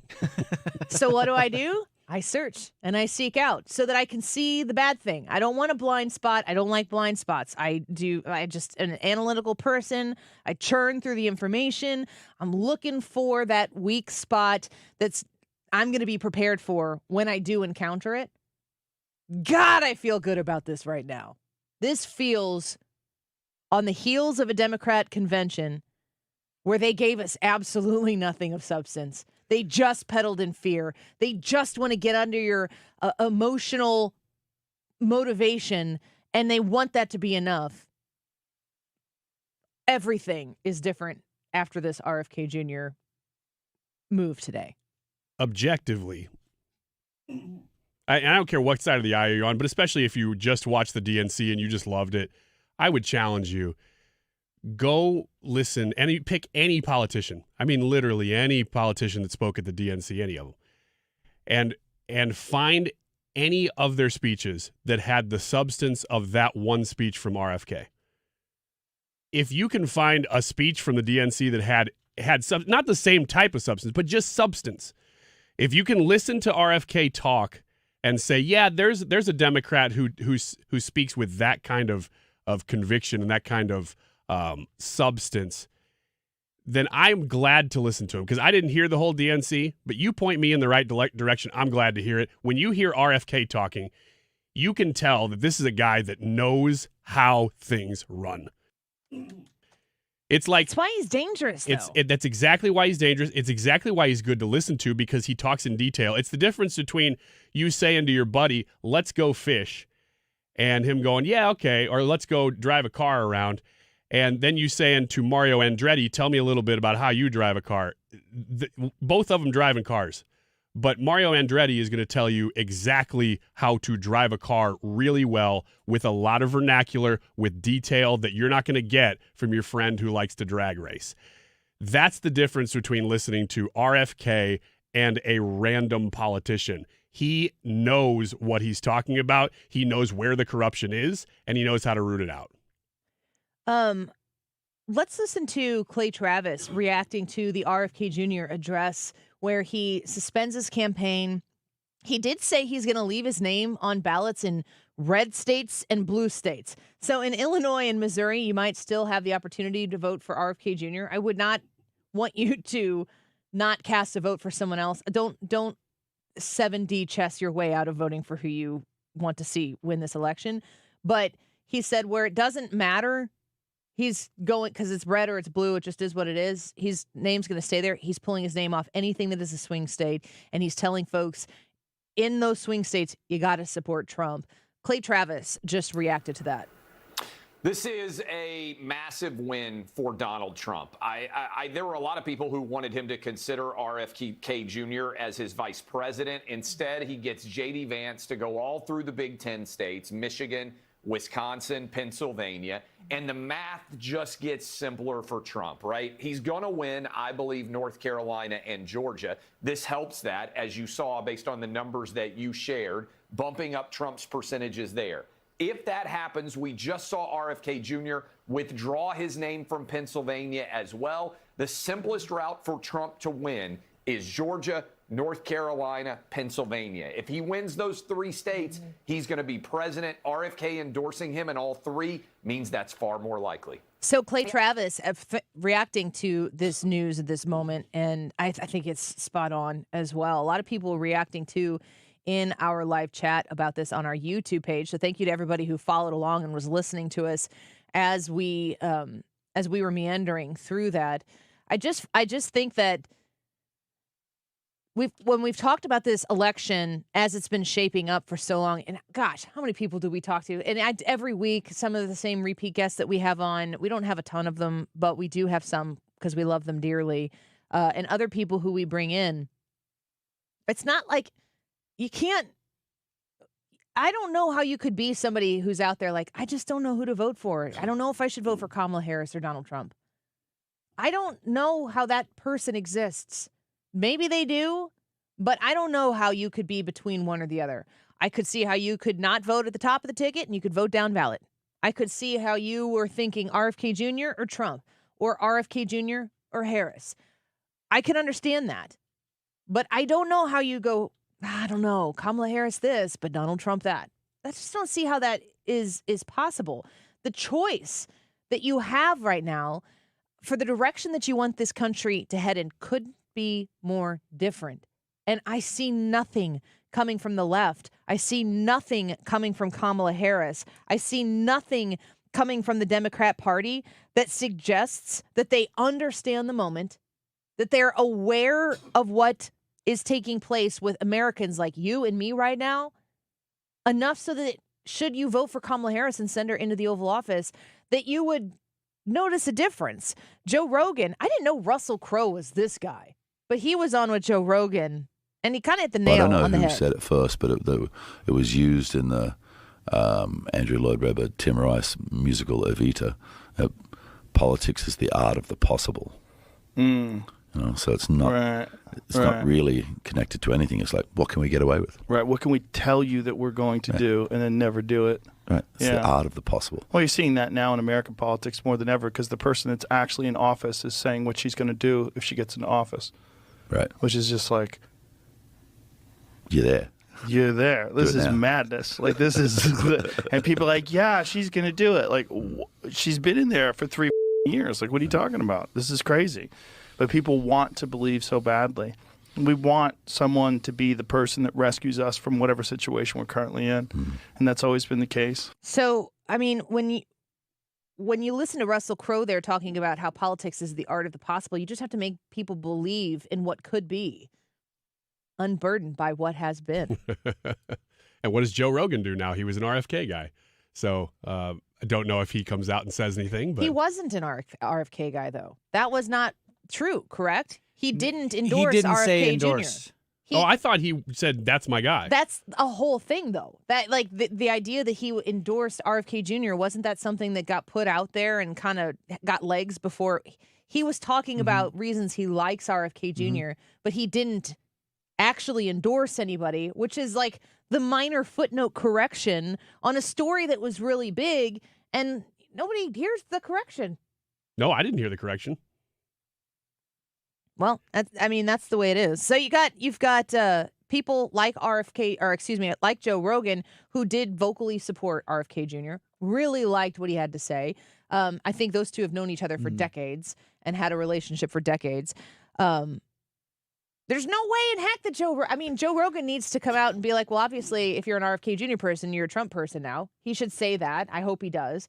But more and more, we're seeing the wagons are circling right now over what has to happen next. Here's the governor of Georgia. Look, we got to win.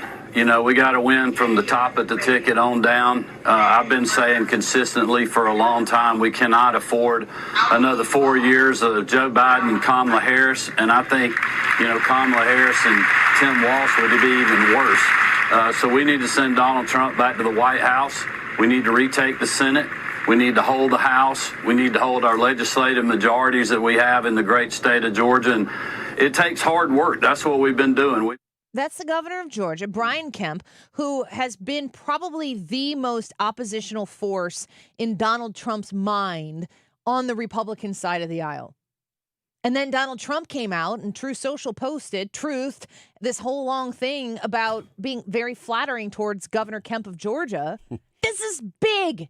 I mean, in the flow of obstacles that are being pushed up against Donald Trump, in 24 hours, Kamala Harris wraps up the Democrat convention and, in my opinion, does nothing to move the needle for people who actually are experiencing trouble at the grocery store, at the gas pump, in their checking accounts, in their credit card bills, and their ability to afford life in Joe Biden and Kamala Harris's America. They know it's difficult. They just want you to say, here's what we're going to do about it. And they don't have a solution because they don't feel like they need a solution. They think that they can lie their way into the White House. I don't know why they would think that. They think they can lie their way into the White House and that will be enough. And I don't think that right now it's enough. And in the midst of all of this, Donald Trump's numbers throughout the course of the week, polls-wise, climbed a little bit by a little bit. Governor Kemp comes on to Fox News and says very nice things to Donald Trump. Yes, that's one governor, one adversarial person, but in the midst of all of that, it's Georgia. That is huge. If Georgia is all collectively in on what Governor Kemp says, electing Donald Trump, that's huge. And then the next day, RFK Jr. comes out and says, I'm suspending my campaign. If you're in a swing state, my name is off the ballot. You have to vote for Trump. Harris is the problem. Democrats are the problem. The whole system, the way it is set up right now for the Democrat Party, is the problem. It's got to change. We have to elect Donald Trump. What Democrat convention? No kidding. There was something key that Robert F. Kennedy Jr. said, too, just of the way that this happened that I thought was very, very interesting. That they had a mutual, the Trump campaign had somebody working for him who used to work for Robert F. Kennedy Jr., or at least they were very, very well acquainted, and set up a talk between the two campaigns. I don't know whether Trump would have led that or whether this guy kind of led that. But they had a conversation, and that was right after the assassination attempt. And they talked about things that were not top of the line issues. They talked about things that are real close to RFK's heart, but that are not making Fox News, CNN headlines. They talked about food security. They talked about big pharma, things like that, which are not issues that need to be swept under the rug. Those are big things. Then he thought, you know what? Robert F. Kennedy did. I should probably reach out to the Kamala Harris campaign as well and talk to them about these issues, which are not top of the line, but are very important. So he did. They said, no, we don't want to talk to you. We really don't want anything to do with you. And then leaked stories, apparently, what it looks like to the media, saying that Robert F. Kennedy Jr. was asking them for a job. Probably totally false at this point is what that looks like. So all of that playing out, he said he had been really spurned by the Democrat Party. They're using lawfare to bankrupt him, to keep him off of every ballot they possibly can in the name of democracy. And so he is really upset with the Democrat Party, of which he came. In that environment, he still reached out to them and said, look, though, if you want to talk, I just talked to these guys. Mm-hmm. These are issues that you know I care about. If you want to talk, you could be the next president of the United States. I'd love to talk to you about these because the issues is what matters. They wouldn't talk to him.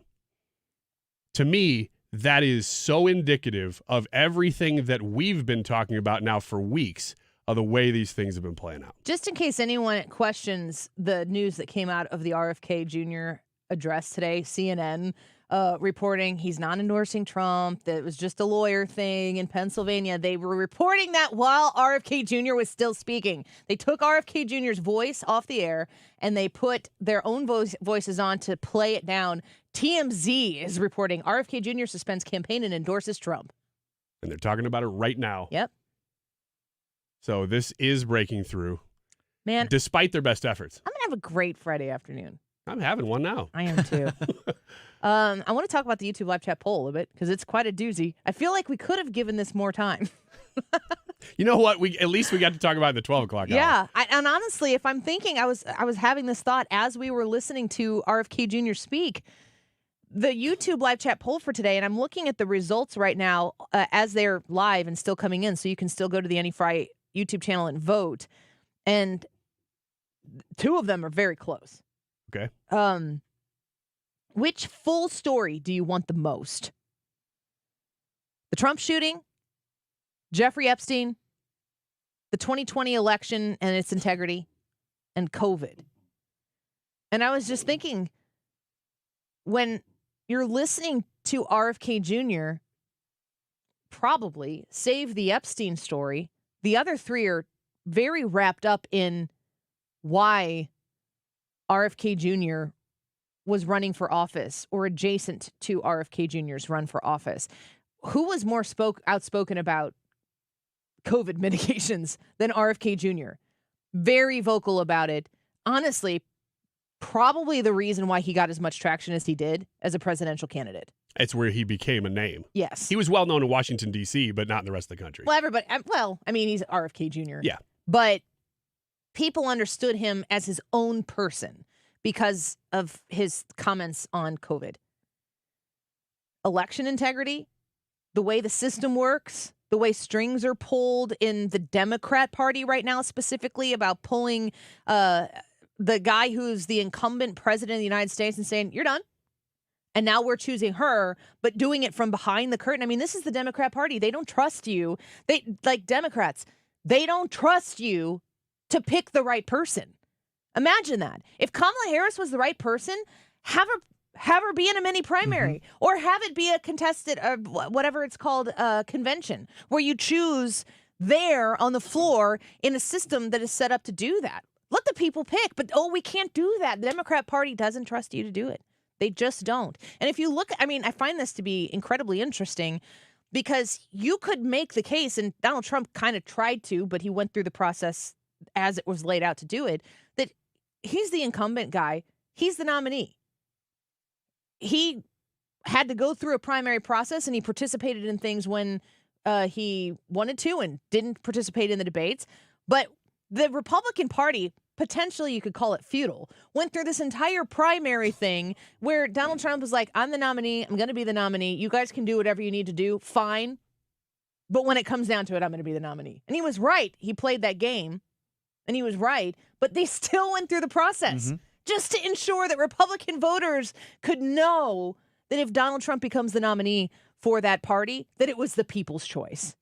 Yeah, because if Nikki Haley had really consolidated support, she could have pulled it off. If Ron DeSantis had consolidated enough support, they could have pulled off taking that nomination away. They had an actual process for it. And if it seemed futile, it wasn't, for the simple sake of being able to say the people voted. Yes. So do the same thing for Kamala Harris. If she's the one, let the people choose it. But they didn't want to do that. They couldn't do that. And you can ask, if you're a responsible journalist, a whole variety of questions as to why they can't trust the American people with picking the person who they want. What's the danger in that? Well, I have an enormous amount of questions that I would like to ask a lot of people who are in a position of power to answer. The Donald Trump shooting, five different Secret Service people put on leave today. We're going to find out more about that. Will we ever find out the whole shooting? I'm not sure. But I go back to the Jeffrey Epstein thing, and I feel like we know the littlest about that, but what we know about it is the most egregious. So for me today in the YouTube poll, which full story do you want the most? I want to know the full story, as awful and horrendous as it is, of what happened with the whole Jeffrey Epstein thing, so that we can make sure that it is stopped immediately. Your response on this one? I want to know everything about the 2020 election. Everything behind the scenes, whether it's all real or not. I want to know. Most secure election in history? Love to know that. Or, as Trump has said before, that it's stolen. As long as it's true, I'll take it either way. I'm with you, Annie. I want to know the Epstein thing. I think that's the one out of all three that there's no real investigation into. It just kind of, they're quiet on it and hoping it goes away. And the less they want to investigate it, the more I want to know why. Yeah. We asked you, 322 votes, 11% of you said COVID, 18% of you said the Trump shooting, 31% of you, Jeffrey Epstein, 39% the election. Wow. So that's very interesting. Final results there. Do not go away, because Mark Reardon's going to pick it up from here and keep you updated on all of the rapid news hitting on a Friday afternoon, of all things. Come join us at AnnieFryShow.com, but keep it here on 97.1 FM Talk. Mark Reardon, next. I was having a lot of sinus infections. My sinuses were clogged, pressure, headaches. Linda suffered for years with chronic sinus infections. You don't feel like doing anything. When you feel like your head is completely clogged, all you want to do is just lay down and sleep. And the pressure, it's just not fun, always walking around with a headache. Now, her issues are gone. How? A minimally invasive procedure done in the office of St. Louis Sinus Centers called balloon sinuplasty. I really did not know what it was like to feel like you're really breathing and not being so clogged up. I would do it again in a heartbeat, and I would definitely recommend it for someone else. Do you suffer with chronic sinus infections, facial pain, pressure, congestion? Find out if balloon sinuplasty is the solution for you.